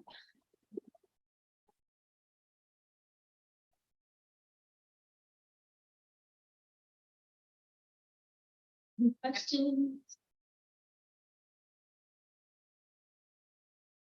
All right. Okay, yeah. You want- Thank you. Wait, I have a question. Go for it, go for it. Okay, Well, go ahead. all right, so if I put in a report, will I be able to see other reports or? Yes, so actually, any report that you make in the app, you'll be able to see. Right now, I'm working on functionality to where you'll be able to edit the report. You can delete reports as of right now. So if a student goes in and then they don't like the report as a whole, they can delete it altogether and restart it. So, yeah. Yes. So is the website, who would the book reports be reported to? The teacher, the principal? So right now, they don't get reported to anybody, but I was hoping that they'll get reported directly to the school district. And then upon them getting the files or the reports, that there will be a system where based on student name and student ID information, that it'll update itself, and then based on like where students are placed throughout the year with what teachers, they'll be able to have access to that information. So kind of going to what his question was, will you in the future, maybe go into the Syracuse City School District and maybe implement your Capstone with their database so the teachers can log in or maybe get sent to that email whenever a student do a book report and they do it on your Capstone? Maybe a possibly integrated for a teacher or maybe send an email or something like that. Yeah, so going forward, I do plan on actually trying to pitch this capstone to the district. I do think that is something that the community could really use. And aside from that, I feel like old book reports and written things are getting kind of outdated. Kids already like to be on the internet. So I think it might be something that they could really utilize. And then going forward, we might be able to discuss getting teachers access, even administrative access, or even just having this as a way, like it can be implemented into their own site instead of being a standalone, and then really getting the students, like this is something that they could really get to use in maybe within like the next year or the next couple of years. Yes? Do you plan on adding like third-party links, like read it on Amazon, buy it on Amazon, read it on Kindle and all that? Definitely. So there's actually a couple APIs right now, which you actually need to be a part of the district to access.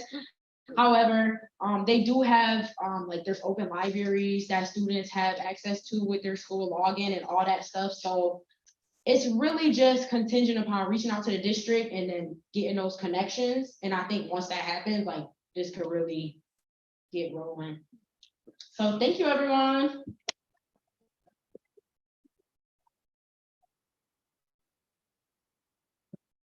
Coming up to the stage, we have Corwin, which we're going on down.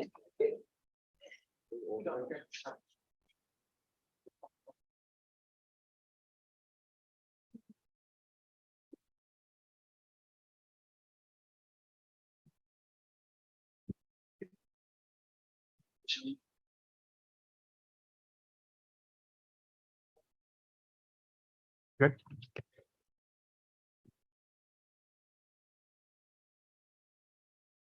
Good evening. Good evening. Thank you, sir. All right, my name is Corwin. I have my project. It is called Garden Community. So a little bit about me. Well, I got my contact info, not all of it. I didn't put my code on GitHub yet, so I didn't put that on there. But before joining Careers in Code, I did work at Apple. I attended Syracuse for kinesiology and psychology. And from there, I kind of, much as I liked the program, it wasn't really exactly what I wanted to do.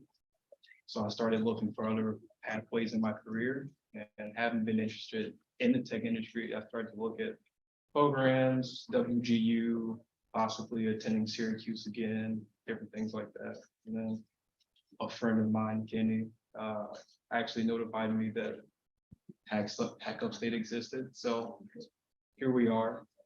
Outside of that, I like to spend my time in nature. I whitewater raft during the summer. I'm a guide. Take pictures, art, and enjoying watches. So spent a lot of time with my grandparents growing up, and fresh food was always one of the biggest things. Growing stuff in the garden. My grandmother didn't really like to go to the grocery store to get produce. So as you see on here, I said that was some of the best cooking I've ever had because it was pesticide free. A lot of people don't know that about 3/4 of all produce in grocery stores actually contain some trace of pesticides. Most people don't clean them off. Just rinsing it actually just spreads it over the vegetable, so it doesn't really do that much. Outside of that, a lot of our food is extremely processed. This also said on here, outside of the emissions from the farm equipment, it's not including the transportation of the vegetables, the people that have to pick it, and the transportation in between the factories and the processing. A lot of the pesticides run into the water supply. It affects the livestock, and not even just that, it affects the ecosystem. There's a lot of things in the soil that birds have to survive off of, microorganisms. So a lot of that stuff gets messed up by pesticides. So my solution with garden community, it's gonna take a while, but I want to get the younger generation into gardening, just being outside more. Fresh food is definitely a little bit harder to obtain nowadays. A lot of food is transported over refrigerated crates for thousands of miles of random origins. So I kind of want to get everything a little bit more local, so people know where their stuff is coming from, knowing how their food is made, getting a little bit more in touch with their community. And with that, the boot camp has allowed me to kind of bring my ideas to reality. Excuse me. From APIs to creating my backend, this has allowed me to bring healthier options to families. And some of my challenges, predominantly with this, I had to do a lot of the entries manually into the database because a lot of the APIs are very specific. They're kind of, you can get flowers, you can get seeds, but I wanted to have all the information separated, and it's very hard to import the APIs and have all of that kind of divvied out at the same time.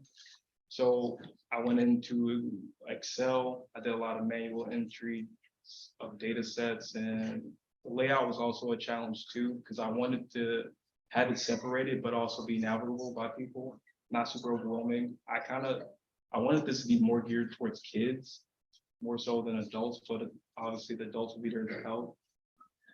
And sorry. The ability to sign in is going to be next, so people can be able to favorite and save. Also a tips page and suggestions where more experienced users. Okay. Then I'm going to slide over to the demo. I could not figure out what I wanted to display, so I wrote you a little message, but there's a lot of stuff that I could not get to show up, and then I commented it out, so please excuse me. I can go through, this is all coming from the database, so if I look up one specific thing, I can type it up. So let me see, CH, get chard and cherry, AP, apple, apricot. Eventually, I do want to be able to allow people to click on this, get more in-depth information. The soils page is different because I kind of want them to learn about the fruit or vegetable first, and then learn what they need to do to grow the vegetable. So then they get more information. Eventually, too, I want to add in APIs that will retrieve recipes for each one of those individual things, so people can have different ways to be able to utilize it, cook it, eat it, do things like that. And then I have the contact form down here. It does work if you hit send, it'll take you to a form. It's not the prettiest, but it's working. It's pulling stuff from the database. And I do plan on working on this more because this is something that's pretty important to me. A lot of people don't eat healthy enough nowadays, and food isn't getting any better. So I want to try to bring stuff back to the community, make food a little bit cleaner. All right, I'm sorry. And does anyone have any questions? What's up, man? It's not really a question. I just noticed you didn't really have anything on there because I grow myself a little bit. I feel like you should have something in there as far as like difficulties of growing. So like cow IPs are fairly easy to grow. Yeah. But if you're growing corn, for instance, it's more intensive for Yeah. watermelon or melons in period. That was gonna be within the soils page because each one of those soils, it does have different breakdowns. Okay. It was gonna feature that because not even just that, when you use different soil types, you attract different pests. Right. It has different water requirements, it needs different sun requirements, so. Okay. It's come, trust me, Right, I forget about and if that. you're getting that deep, it's gonna get, I see it getting way complicated, because if you're gonna be looking at soil content from state to state, it's gonna Yeah. vary. Right now, I'm focusing on Onondaga. No, you're good. I'm focusing on Onondaga right now, and once I get that and understand how to do that specifically, it'll allow me to be able to expand outside of New York State. Okay. What's up? I'm not sure if I missed it or not, but, where you eventually have, like, so I know you talk about growing your food, will you eventually have that information of the kind of soil that's needed, environment, climate change? Yep. Everything of it. So that'll also be on there. It'll give you, I have harvest times on there. So the earliest times you can pick it, the latest times you can pick it, and then the best time you can pick it, that's gonna be on there. How much water you will need. Because like I said, I want to focus on this like central New York first. So that information is a little bit more readily available, especially with Cornell. They have a lot of that stuff like in this area that you can pull up. Biggest thing was creating that, like getting the API to retrieve that, because there's a lot of fruit information that you can pull in, but the soil information is a little bit separate. So like, I kind of wanted everything together. So that's why I decided to go for like the manual way to do that. But it's on the way. I'm coming.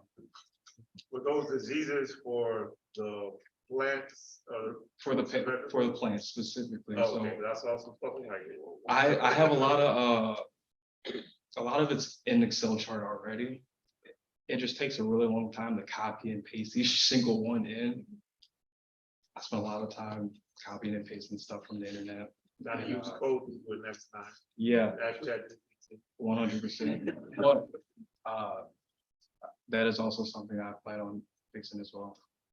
Thank you. Beautiful. I was just thinking maybe you want to include things you can grow indoors, like herbs in the winter, since we have Mhm. long winter. I did include a lot of the stuff on here that I started with was stuff that can survive the permafrost first. And then I wanted to work in a little bit more nuanced things. A lot of the stuff you can grow inside besides the stuff like corn, and you obviously can't grow corn inside your house, but you can grow some garlic or something if you wanted to, mint, smaller things like that. So. Wait, I forgot. Oh, I just saw your recipe coming soon in your slideshow. If you look, first of all, it's the meal grandma recipes. That's all I want to know. Well, No, you from the South.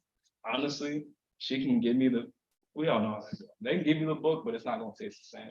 Okay. Okay, all right, so how far are we in production with that? When We we getting look there. forward to that? She's not gonna give me everything, She took a couple pages out. Oh. How soon can we look forward to that? Hopefully by the next year. Yeah, I want to get this, like I said, I have a lot of the information already. So right now, I'm just focusing on the login function, favoriting, and then I'm just gonna enter the rest of that stuff in, and then hopefully I'll have a couple hundred plants on there by the end of this year. That information should be free, but the recipe should cost some. Okay. I got it. That's a good idea, thank you. They will.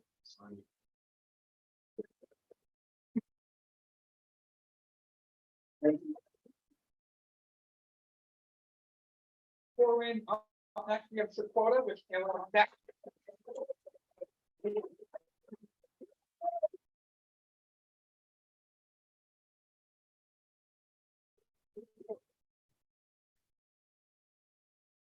Hello, everyone.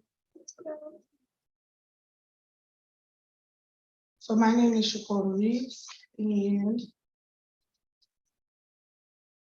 Okay.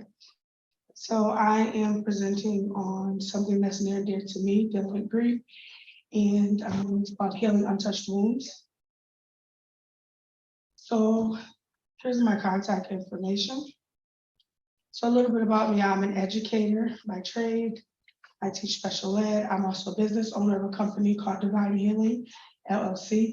I'm also an author. So I've taught at every level, high school, middle school, and currently elementary. So I'm active in my church.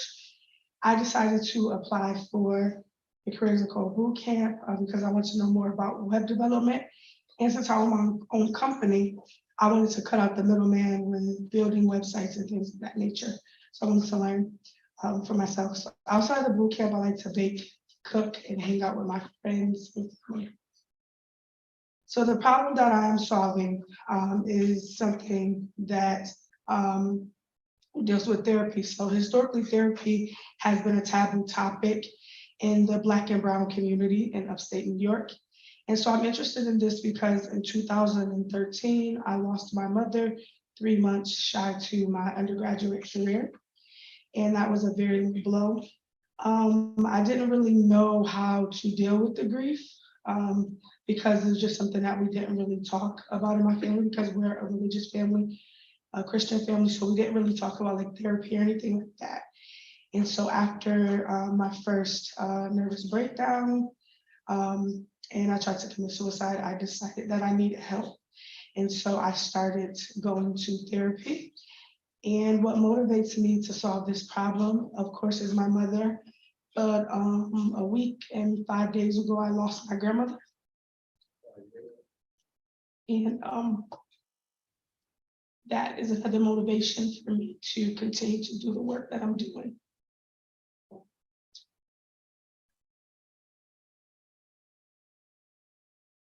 Just restart your Zoom share.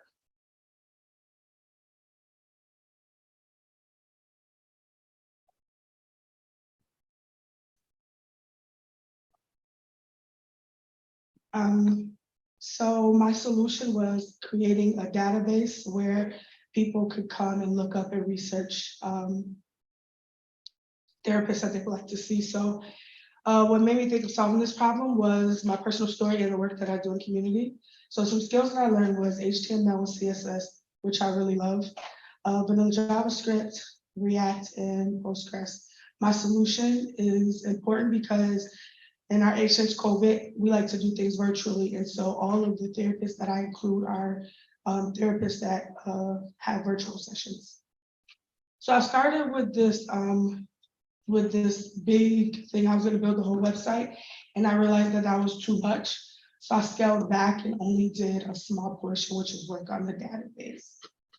So my challenges, one that I really want to highlight is vanilla JavaScript, the absolute worst. I think it took me like out. I was ready to like tell Max, like take the computer back, but then I was like, no, I really want this computer, so let me just get my life together. So another challenge was trying to, I use Clerk and it's the login and it would not like work for my front end and back end. And I got really, really upset about it because I was like, I'm not taking it out. And shout out to Ali, who was like, no, don't get rid of it. And then learning like dev tools to inspect to find my errors and know how to go back and fix them. So in the future, I want to add like an events page and a blog page where people can write to each other. And I'm very big on creating a community for you. So creating something that I like to call a healing tribe, because people who have not experienced grief sometimes don't even know like where to begin. And I want to add some more personalized information to the portal. So now I am going to go to my website. And it is called Healing Untouched Wounds. So we first go to the homepage. It is the mission and vision, and then it gives a little more information about Healing Untouched Wounds. You can either create an account or log in. Both of the keys work. So this is something called Clerk that I mentioned. So I'm going to sign in with my Google since you already have it up. So you can sign in with your Google, and it takes you to the portal. This is the page where I hope to do more things like the blog and things that you can subscribe to that you can add to. You click on the button, find a therapist. Takes a few seconds for it to come up. But you can search two ways, so I'll show you both ways. You can either just click search and all of the therapists will come up, their specialties, any information that I have on them. Or you can go to just one of the specialties and click search and only that particular search will come up. And then you go to the portal. And you have to sign out. And that is Healing Untouched Wounds.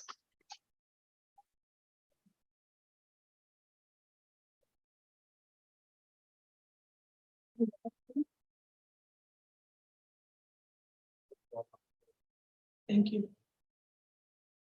Can you, did a phenomenal job, can you pick like maybe 2 or 3 of the categories and then we'll narrow it down to them, or you just pick one at a time? No, you can pick 2, 3, and it'll just narrow it down to those ones. Nice, thank you.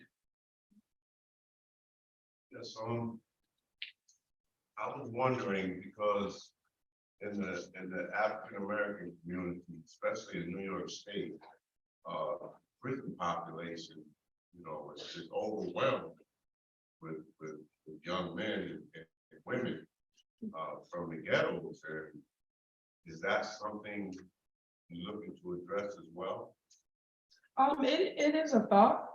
I do believe that those in prison do have access to therapies in that regards. It would be nice to see if some local therapists would be interested in doing some kind of work in the prison system.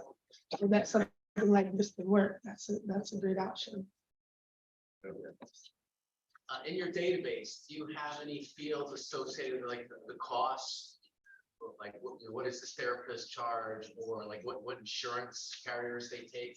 So I thought about including that, but since I had to build a database myself, it was just a lot of information to put in.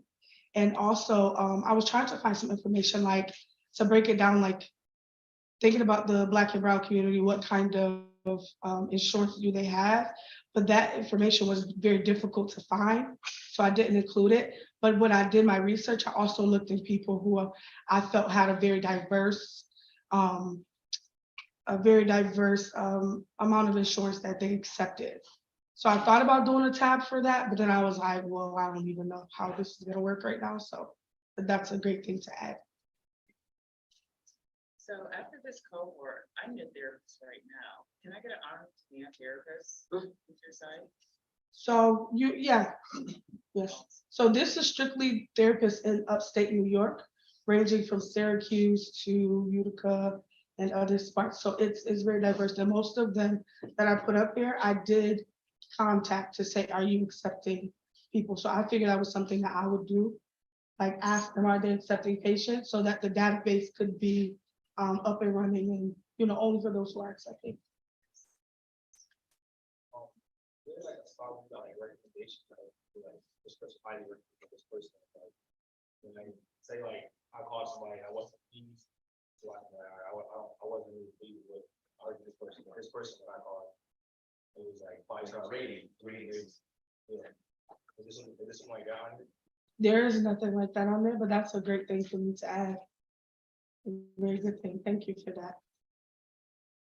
I know you say you wanted to keep it close to upstate, but do you plan on broadening the region of where people find therapists? And if so, will it be somewhere where they set up a personal meeting? Because I'm not sure how, therapy will run there first, but will you be able to set up an in-person meeting, go to the therapist, or will it be also an option for them to communicate remotely? So I only dealt with virtual therapy based on my own experience. I felt more comfortable dealing with therapy in my own home. And so from the work that I do in the community, I know that there's a group of people that don't want to go to an office. So that's why I just honed in and specialized just on those who wanted to stay at home. But these therapists do offer an online, in person, they can go in person to therapy. I don't remember, and I really couldn't see, but like are you linking to their websites if they have them, so that they can immediately contact them if they want? I did not do that initially. And the only other thing I would suggest is to put like a suicide hotline on there for people, just in case they're in extreme distress. So they can send help right away. Yeah, so that's on the portal page. That's one of the places that I want them to be able to check, like, personalized to say if they want to be a part of the blog, if they want to receive information for this, that. So that's kind of one of those forms that I want them to fill out, and then they'll get like information regarding that. Great suggestion. Can you just consider adding a little small piece that says that they do have in-office appointments available? Because I tried virtual therapy during COVID, and I realized that I did not like watching my face while I was talking about those really sensitive things. So just so some people are just, socially introverted and don't really want to make the connection and reach out just to see that it's there before having to call or email. I'm just asking for a feature, that's all. I have it up there, it's just not displayed. I didn't choose to. Oh, yes, ma'am. Anything else? It's not a question, just a statement. When you brought up the webpage, it looked great. Thank you. Really symmetrical, it really aesthetically looking good looking. Thank you so much. I appreciate that. Great. Thank you.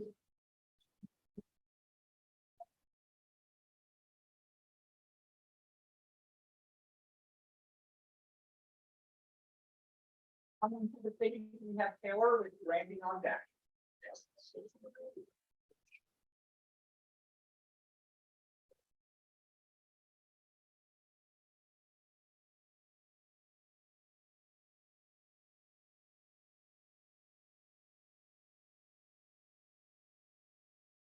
What's going on, everybody? This is my project, Homebrew, an adventure on full stack development. And Homebrew also happens to be the name of my capstone itself. Oh, is it off? It might be off. Okay, never mind. All right. When I first started the cohort, I had very minimal experience, but I've always had an interest in technology growing up. My dad was a product designer and went to RIT when I was very little, so we always had a computer in the house to mess around with. Very early on, my first actual experience with coding was just editing MySpace pages like a lot of us.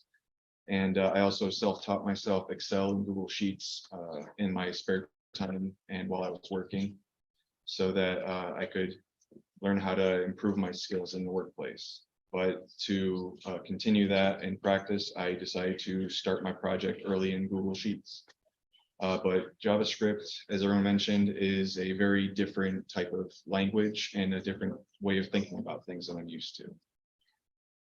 Learning CSS and HTML was great, especially with the framework of Bootstrap. Using divs as blocks made it very easy for me to picture what I was trying to do ahead of time.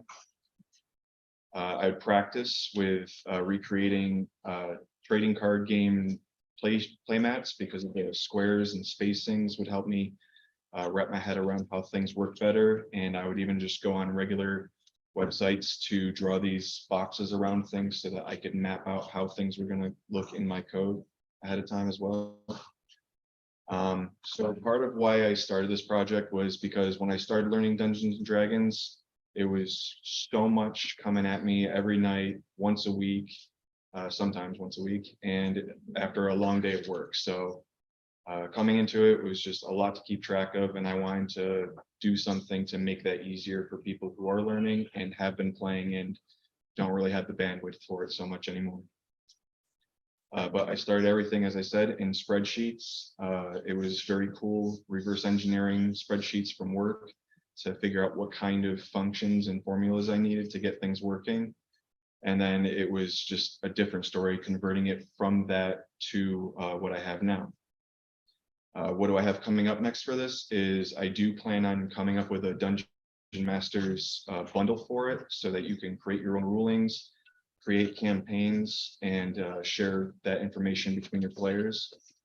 And a lot going into that. I got a buddy who's been dungeon mastering for over a decade, and he's got algorithms that he's been working out for world building and interaction generating.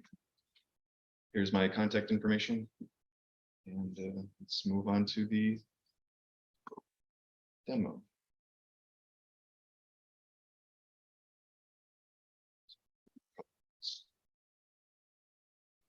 Right, so on the home display, you'll be able to see that you can log in. There's a space for creating a profile, which I can do right now. Just to demo how this works. When you hover over it, this will show you what your password was. And then once you've created an account, it automatically signs you in, and then you can go into just creating your character by filling out this information. Fighter is the only class, and champion is the only subclass right now because the API that I'm using to generate all of this stuff is very limited and is still in development, which I plan on kind of helping move that along once I get through all this. And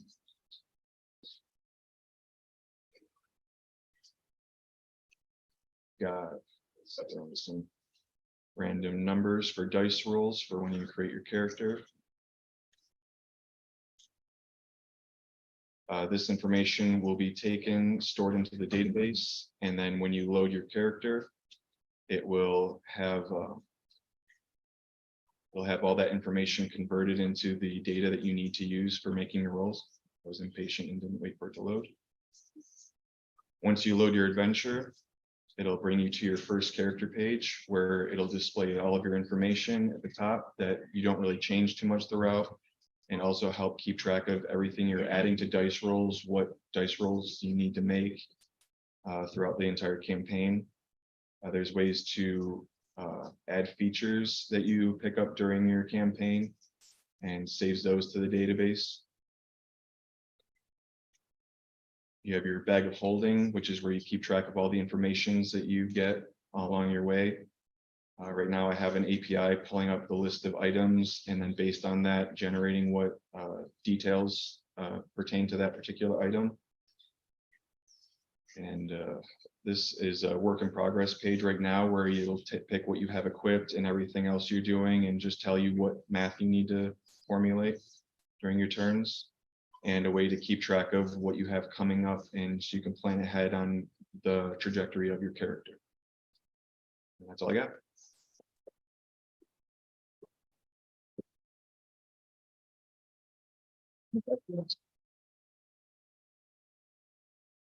For the stat generation, have you thought about like a button or something that just like generates like a D20 dice roll instead of like having to roll it, you know? It Yeah. just makes it for you. I've picked the brains of a lot of my friends that I play with, and they all have a huge stigma against generated randomness Yeah, that's when it comes to that. So they like to throw the stones themselves. That's fair. But And I one have other thought about question- making it an option addable.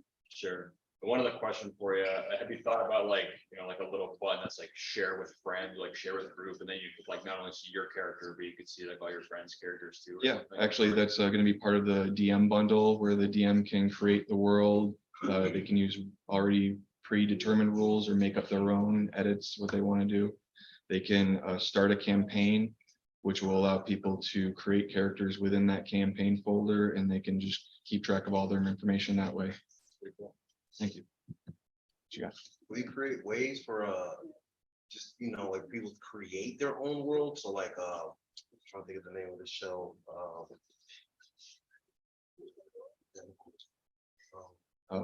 Stranger Things. Yes. Yeah, so like Stranger Things follows Dungeons and Dragons. Yep. So like, let's say if I wanted to do a version of them, but with the Demogorgon in it, Mhm. would there be a possibility for me to edit it and Absolutely. The idea of naming it homebrew is because generating or coming up with your own rules is just a brew of your own kind. Okay. When it comes to that, so that's going to be the main focus of the DM bundle. So you're pulling some of the information from the API, but then when you store like your character, you're saving it in your database, right? Yep, I have my own separate database which generates tables for all the information needed to load the character in. So No, going back to the stats, page, is there like a certain limit to that? Like, let's say somebody is ran, it's for 99, all their stats and stuff, is there like a certain limit of how much? you can put it, you can put as big a number as you want. It's up to your DM to know what's going on.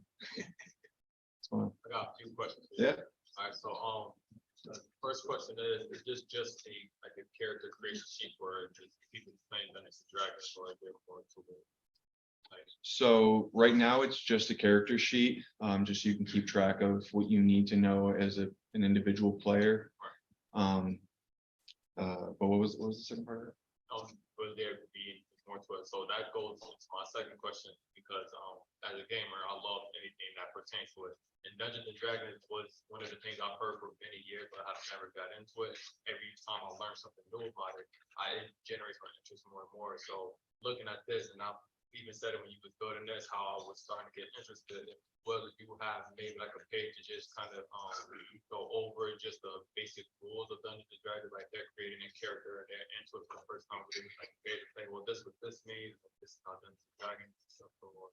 Yeah, so right now with the state that it's currently in, I do recommend having a copy of the book, whether it be physical or a PDF. I still use the book myself, even with my own farther along project and sheets. But I do plan on having it so that when you hover over words that have definitions, it'll have a little window that pops up so you can save some time. All right, and last question, Yeah. will this be ready to deploy? I'm already ready to use it. So by this time next year, I want to at least get a couple more classes done. It gets more complicated once you get the spells and the math of trajectories and how fast something's going when you're shooting it and all that stuff. So I want to work out some of that, but within the next year, I want to get some of the more physical oriented classes done. And then within the next few years, get them all done and deployed. Definitely gonna look forward to it. Thanks. Appreciate it. It's fun. I have never played Dungeons and Dragons, so it's gonna be a stupid question. But are there levels, like, Yeah. not many, I mean, like for beginners? Oh, any like beginner, difficulties? So Because that would be overwhelming to me if I ever decided to play Dungeons and Dragons, which I probably won't, but it was. Yeah. it's a very contested discussion, actually, because people have preferences. With each edition, there's more and less complexities. So 5th edition right now is designed for beginners to get into it easier, and the 6th edition is on its way, I'm sure. But it's all about preferences, really. I started it with 3 and 3.5, which is a lot more complicated, but my DM was skilled enough to navigate a whole table of newbies. I didn't understand that, but I'm sure. It's all on me. Are there any copyright issues with Dungeons and Dragons, or is it like open source and they're just happy to have another, avenue to come to their games? Yeah, I did look into that a bit when I was trying to find an API to use. I'm diving into the information, might as well know if I'm allowed to use it. So from what I found, the API I'm using is totally good on everything. But I do have to talk to the people on the contributing end of things for that to see where all it really lies, All right, anything else? That's a question. Yeah. Favorite edition? 3 and 3.5. Going back to the API, what is the current limitation that said that there are only limited classes for now? Is that on the API side or is that just typical? So that's on the API side because it's currently in development by a team. They haven't gotten more than one of most of the classes in yet for subclasses. So kind of hoping to get and push that along. Well, thank you.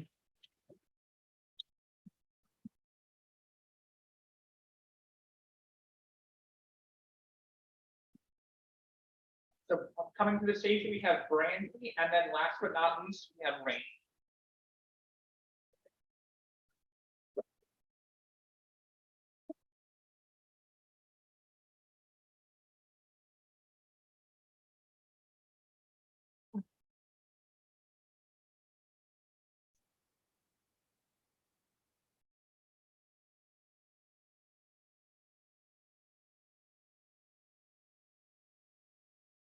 Okay.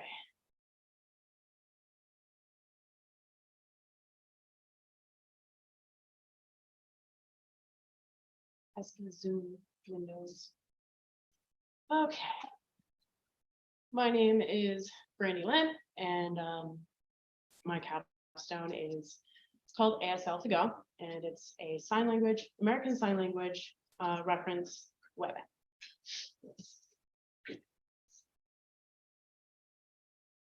So why did I even sign myself up for this, right? Like 6 months of what for what, right?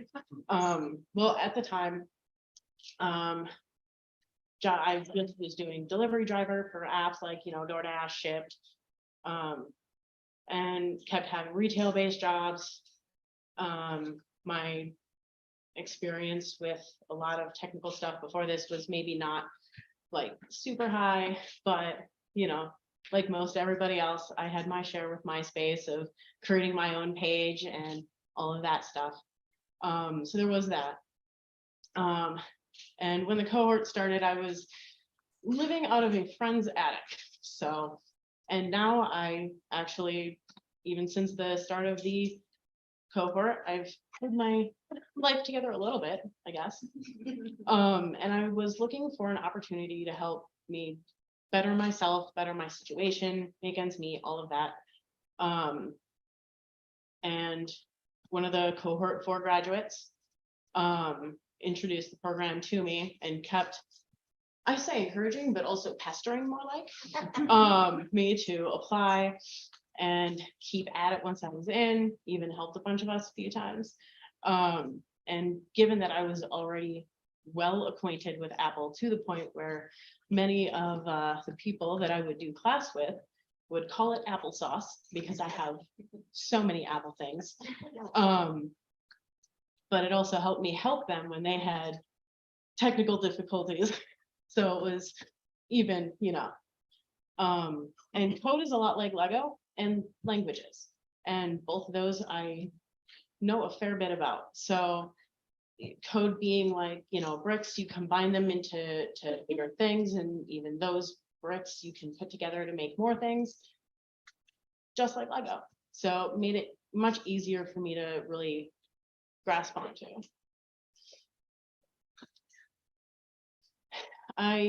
That was a common scene, just everything, everywhere, just so many windows and everything that I had to have open all the time.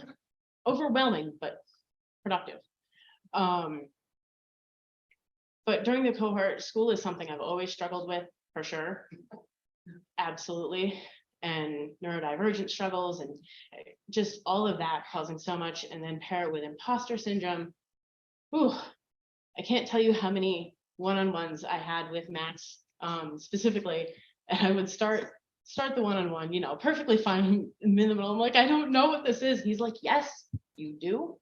Just let yourself believe that you know it. And so apparently I know it because, here I am. Why sign language? So before this, I was a American Sign Language major at OCC. I didn't quite finish. I had to step out, financial aid, funding issues, whatever. But during the programming, even after, I had friends and family constantly asking me like, oh, how do I sign this? How do I sign that? How do I sign my name? Blah, blah, blah. And I always wanted to have an easy answer, an easy site, something that I could be like, hey, take a look at this. Look, use this reference. And there are some out there, but some of them are kind of complicated, not easy to understand. So I wanted to be able to give something that was simple, easy to see what things mean and how they work. And to give people another way, use this site to give them another way to communicate effectively, even amongst themselves. Makes it way easier. If you're in a super loud situation, you're at a concert, you're across a giant room from another, and you just want to say something simple, sign language is perfect for that. And it also enables easier communication between deaf people, hard of hearing people who already know sign and their surroundings when they're out and about and maybe don't have anybody with them. So they can find things when they're, out in grocery shopping, or, even bigger things like, meetings and stuff like that. So I made that site. And of course, I have lots more to add to it now that I'm going to have so much more time on my hands without having this every single weekday, 3 hours. But that being said, this is my site. So of course, it's not meant to replace a class or replace an interpreter, especially in terms of when it comes to talking with people who are deaf and hard of hearing. It's obviously not a straight replacement, not a replacement for a class, and especially not when taught by like a deaf teacher. That's what really we want, but this can get people started. So I have the entire alphabet, which is I have all the digits 0 through 9, which those will be labeled too.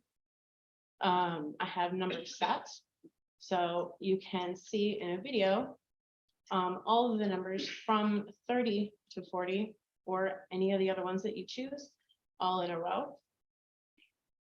And I have some simple greetings and stuff like that. I have a lot of plans to add a lot of new content and even assign a page for like baby sign, things about grammar and different types of signed languages. Like there is American Sign Language, but there's also PSE, which is Pigeon Sign Language, which is basically a shortened version.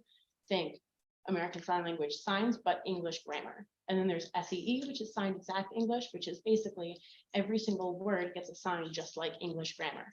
So there's differences. And I want to add a lot of information like that to the page also. But for now, until I add more, I have a make a request page where you can put something in like, let's see. And then you put in your email. So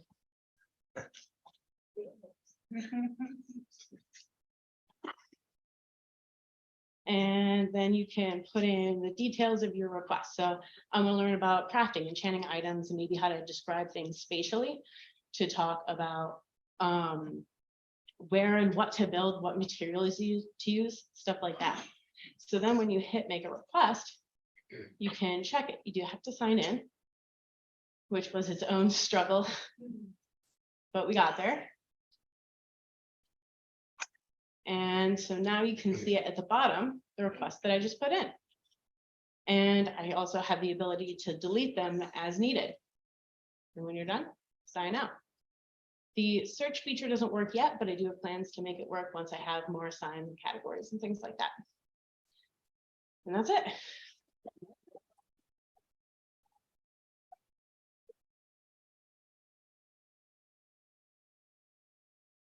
Any questions? Yes. Oh, sorry. Okay, was it difficult, would it be difficult, to find like an API to pull information from, like with a visual?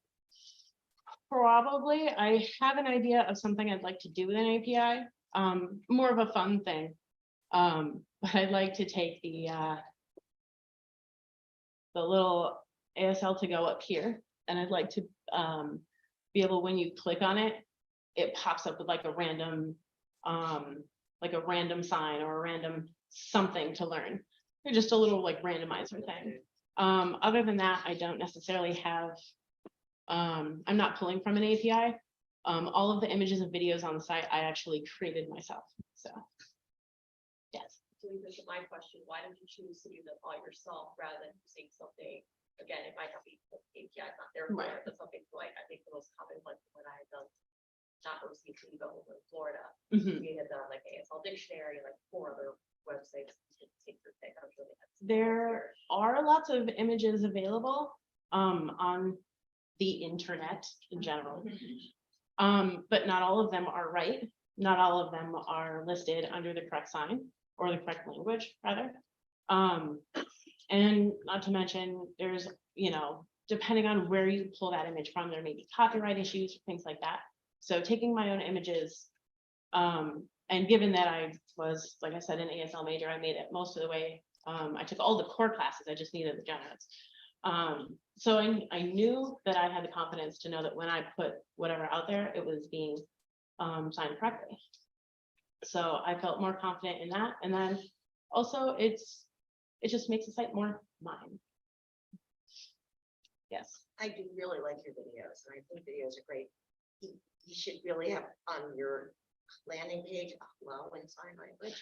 So that is something that I actually want to do, is add like an introduction Yeah. video, which I have one recorded, and then I kept forgetting amongst other features to add it in. Yes. Awesome, project. Where are the video stored? They are, I mean, right now, everything is on my laptop. Oh. I was too. But I do plan to.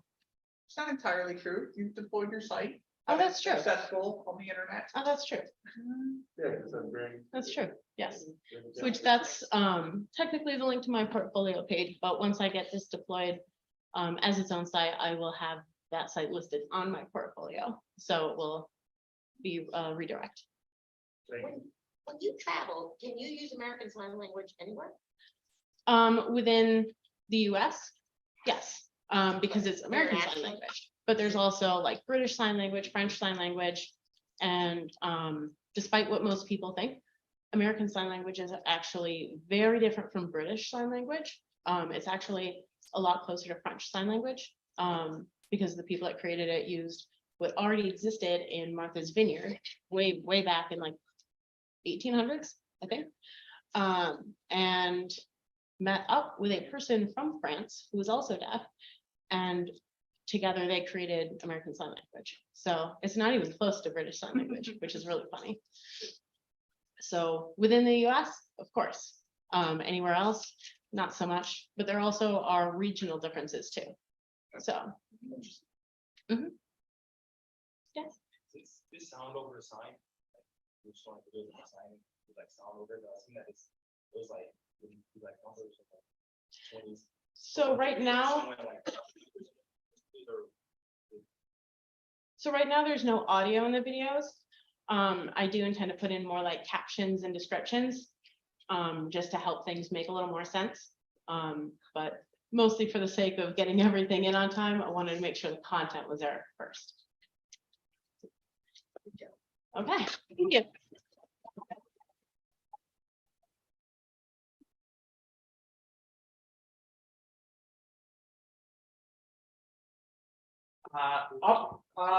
Last but certainly not least, we have Ray. Hi.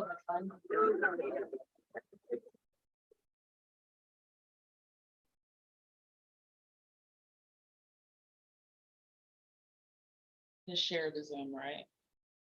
Sharon, yes.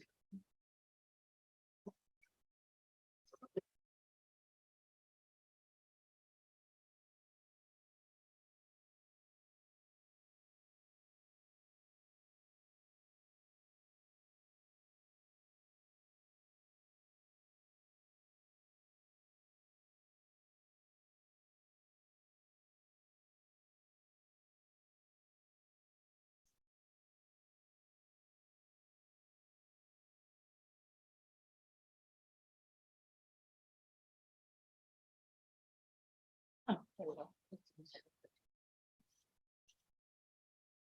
Video.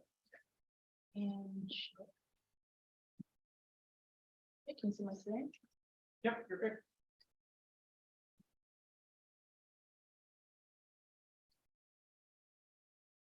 Okay, and let's please.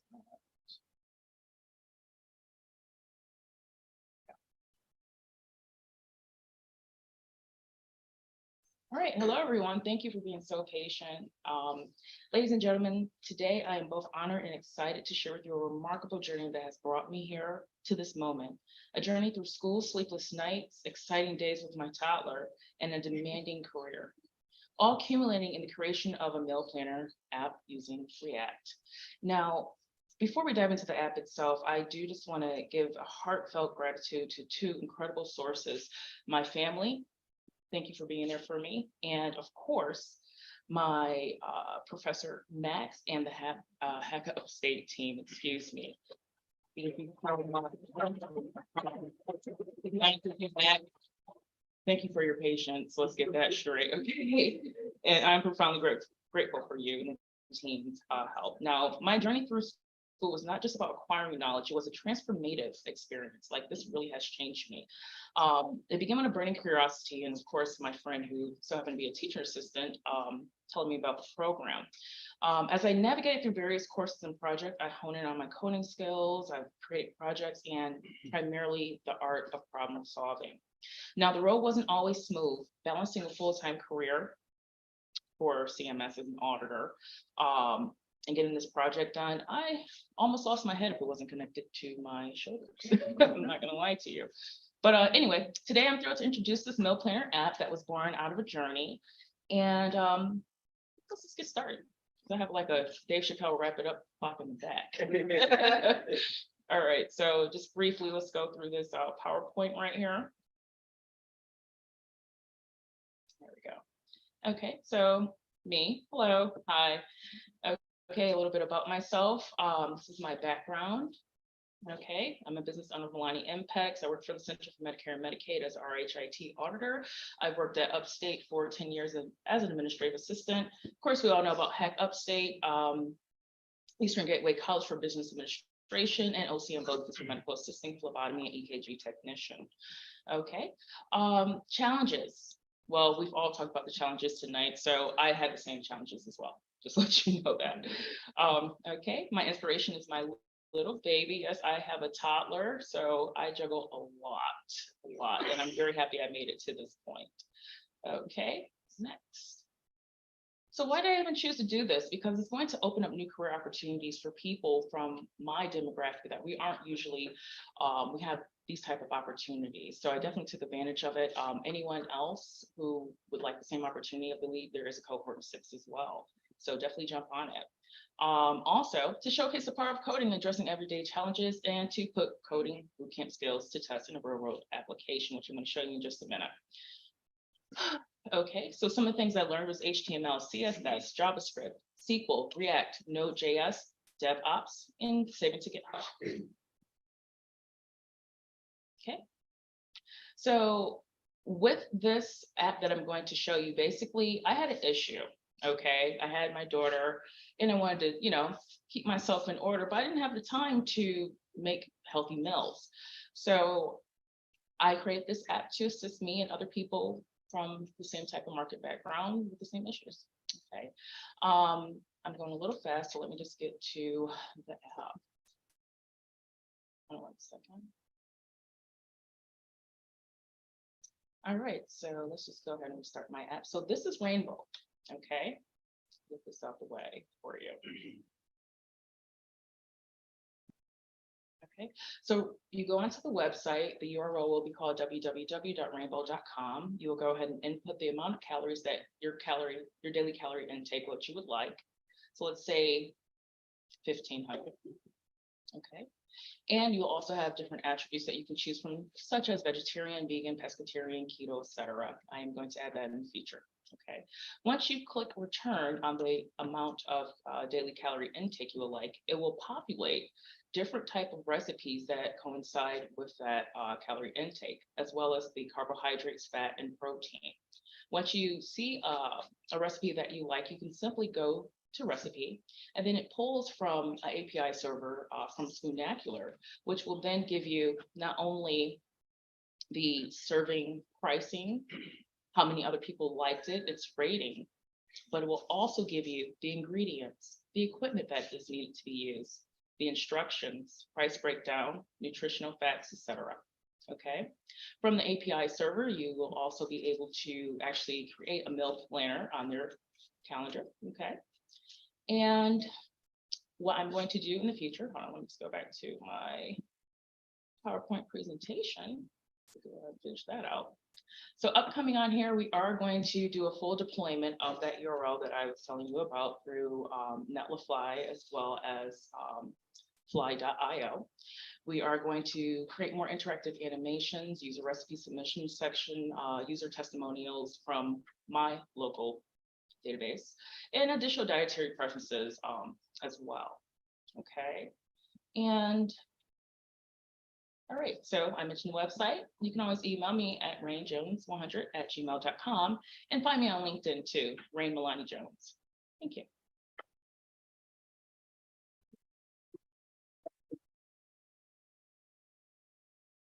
Barely 6 minutes. Question? Oh, yes, question. Okay. So I know you said you were gonna add like certain diets and like keto diet and all that stuff in the Yeah. future. But I noticed you also just had calories for that. I did And that for you. do you have another kind of field to search for, like the amount of let's just say carbohydrates or protein intake, maybe, instead of just searching for calories? That's actually a pretty good idea that we can add. I definitely want to add additional attributes to the website, as well as you just reminded me of one option. So on the website right here, you're not sharing. I'm not.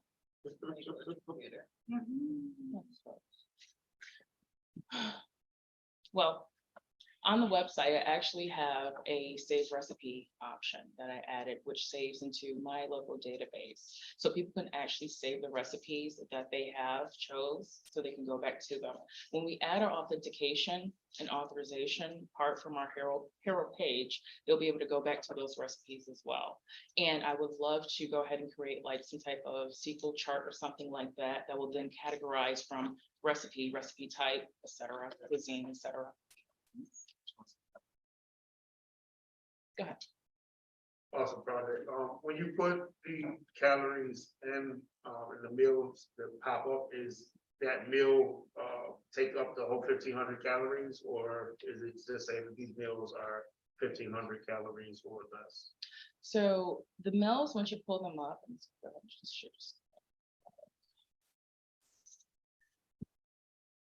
so, okay, is it being shared? Yeah, Great. always need to share. So when you pull up the recipe, it actually, if I'm not mistaken, will show you the calories or less. 1,500 again. Okay, so for example, go to recipe.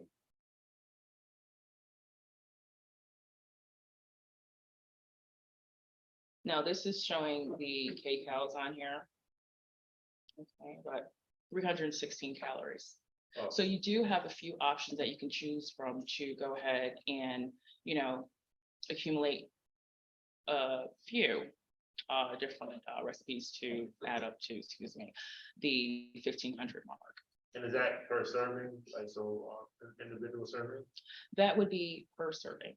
Thank you. That's correct. So I noticed it was more dietary based, at least from what you were listing it as keto, pescatarian, vegetarian, vegan. But is there anything like for the person who's not necessarily on a dietary plan, but just wants to use, I guess like just the recipes? So if you wanted to just have like a basic recipe, Yes. you have no restrictions. You wouldn't select any of these radio dials right here. And I will have more radio dials as well in the future. Okay, so just input the caloric intake and then it'll still generate. Yep, so if you want like a carnivorous type plan, don't select anything. But we can actually add that button as well. Go ahead. Do you know if there's a way to plan, let's say, a week of your recipes and then click the magic button that says, here's what you need to go to the store and buy? So here's how you can transfer it to like Instacart or something like that. I know that's probably going a little bit more above and beyond, but with busy lifestyles that a lot of people have, that could make things, well, it may be expanding too much on, you're focused on individual recipes. I just was wondering if that's even possible. great question. So actually from the API server, once you actually select your recipe, okay, there's a meal planner calendar that you can add right here, and you can go ahead and input that information through the API server. I believe they do have Instacart option, but through my own coding, I would love to add that. Can you do a search based on a type of food, like say you want to make a chocolate cake or shrimp, is it, I love the dietitian end of it and it's telling about the nutrition. But what if you really want to look for something specific? Can you search those too? At this time, the option is not available, but that's something great to add in the future. you look towards adding maybe like a create your own recipe, maybe somebody also have their own diet, their own recipe of doing things, their own dish, ingredients, probably add that, like user page where everybody can see that this is how the recipe. That's a great a question right there. And actually, I love everyone's questions. Definitely can expand my market with this. So I would love to add all of these ideas in the future. They're great. They are. Thank you.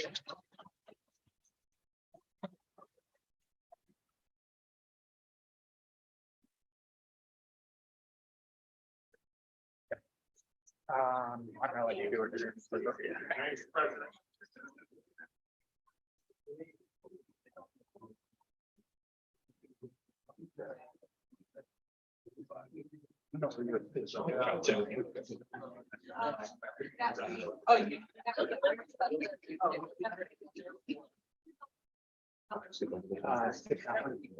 One more. You want to say anything?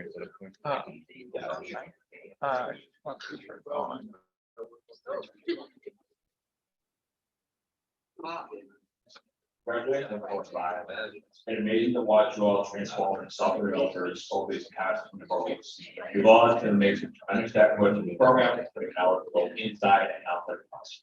Thank you again for all of your hard work and dedication to the program. We're so incredibly proud of you and how far you've come. We're very proud of you. Can't wait to see where this program takes. Don't forget about us. Congratulations. Congratulations, Cohort 5. You've come a long way. Very proud. Congratulations, Cohort 5. The last 6 months, courts haven't been very easy. There's been a lot of sacrifices that you all have to make. It's been so amazing to work with so many of you and see your skills grow. And as a for the end, By now, you must know everything you think about coding. I really hope that the experience and that you look forward to whatever is happening next. I know you're all going to see the most exciting things and have this with you. So congratulations, Cohort 5. And you're about to embark on a new journey that may be a little bit slower paced, but also very helpful. Please remember, we're still here to help you and we're cheering for you. So best of luck and I hope you're safe. That's a good piece. Congratulations on your day. Proud of each and every one of you. It's a hard come, all the work that you put in. And I'm excited to see what you do next. I look forward to getting to work alongside of you professionally. Best wishes. Reach out if you ever need anything from me. Yeah, congratulations. Congratulations, Cohort 5. You should all be very proud of yourself. So go out and celebrate all of your accomplishments you achieved over the past 6 months. Again, congratulations. And I'm so happy you go here. Hi, everyone. Congratulations on your graduating careers in code. Really looking forward to seeing what everyone does with the experience of the program and hopefully catching up sometime. Congratulations, Cohort 5, through all the trials and tribulations, you made it through a grueling 6-month program. I can't wait to see your careers blossom with all the knowledge distilled to you over the past 24 weeks. See you at Open Hack. congratulations. Congratulations. Congratulations. Congratulations. Congratulations.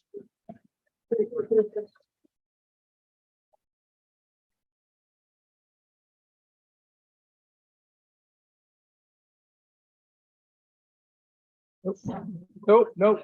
Okay, well, you've all been waiting for a graduation ceremony. So we're gonna call the students up in the same order that they presented. So if you know who's coming up, feel free to kind of scoot your way up.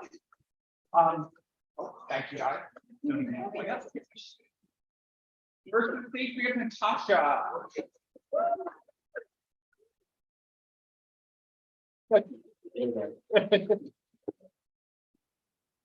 Thank you so much.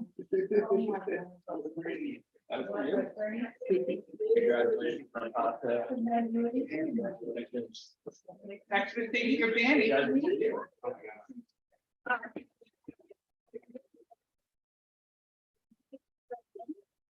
gonna get a group photo at the end. Yeah, we're gonna get a group photo at the end. Next up, we have Lachey.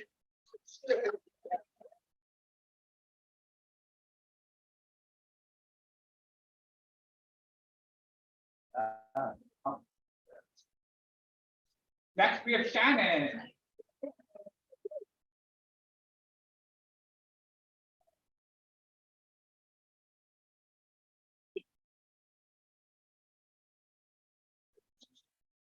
Next up, we have Amber Lynn.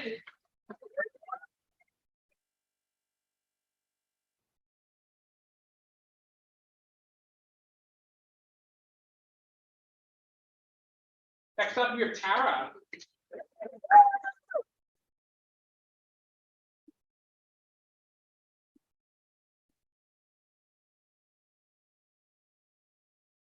Next up, Blush.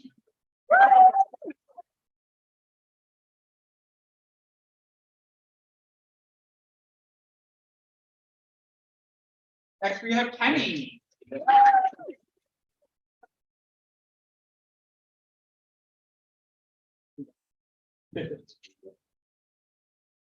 Next up, we have Allie.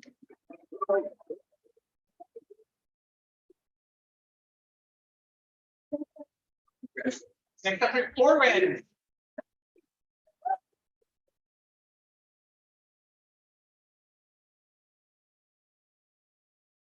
Next, we have Chiquota.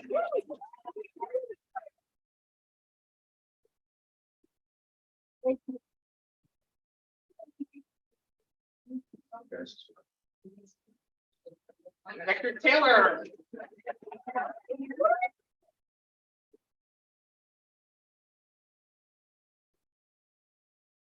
Next, we have Brandy.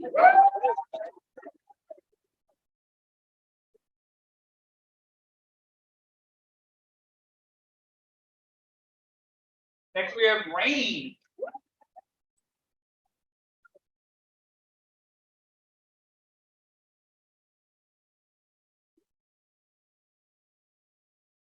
Yeah. That is all we have for you guys. Students, please come up, cluster over here. We're gonna get one group photo, and then you guys are welcome to head down. There's seats in the back. Please help yourself, take them home. Go enjoy. Thank you guys all for coming. Thanks, everyone. One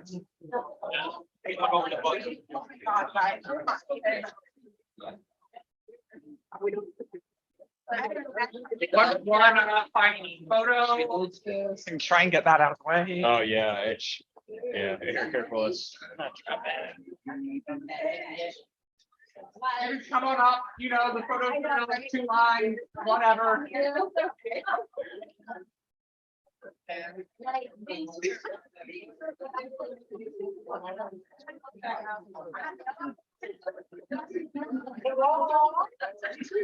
Awesome. You guys only in the shot too, that's cool. I'm gonna keep this going.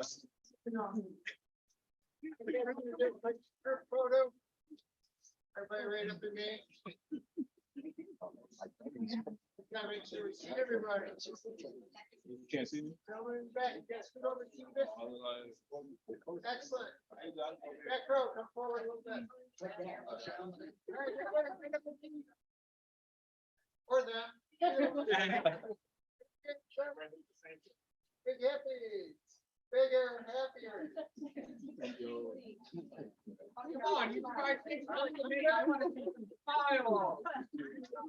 I only got one smile. Thank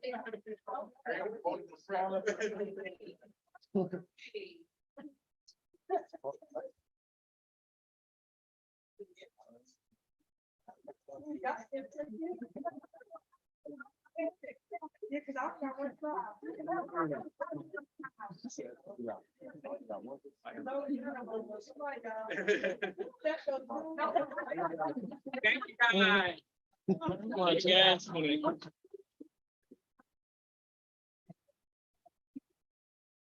All right. Thanks.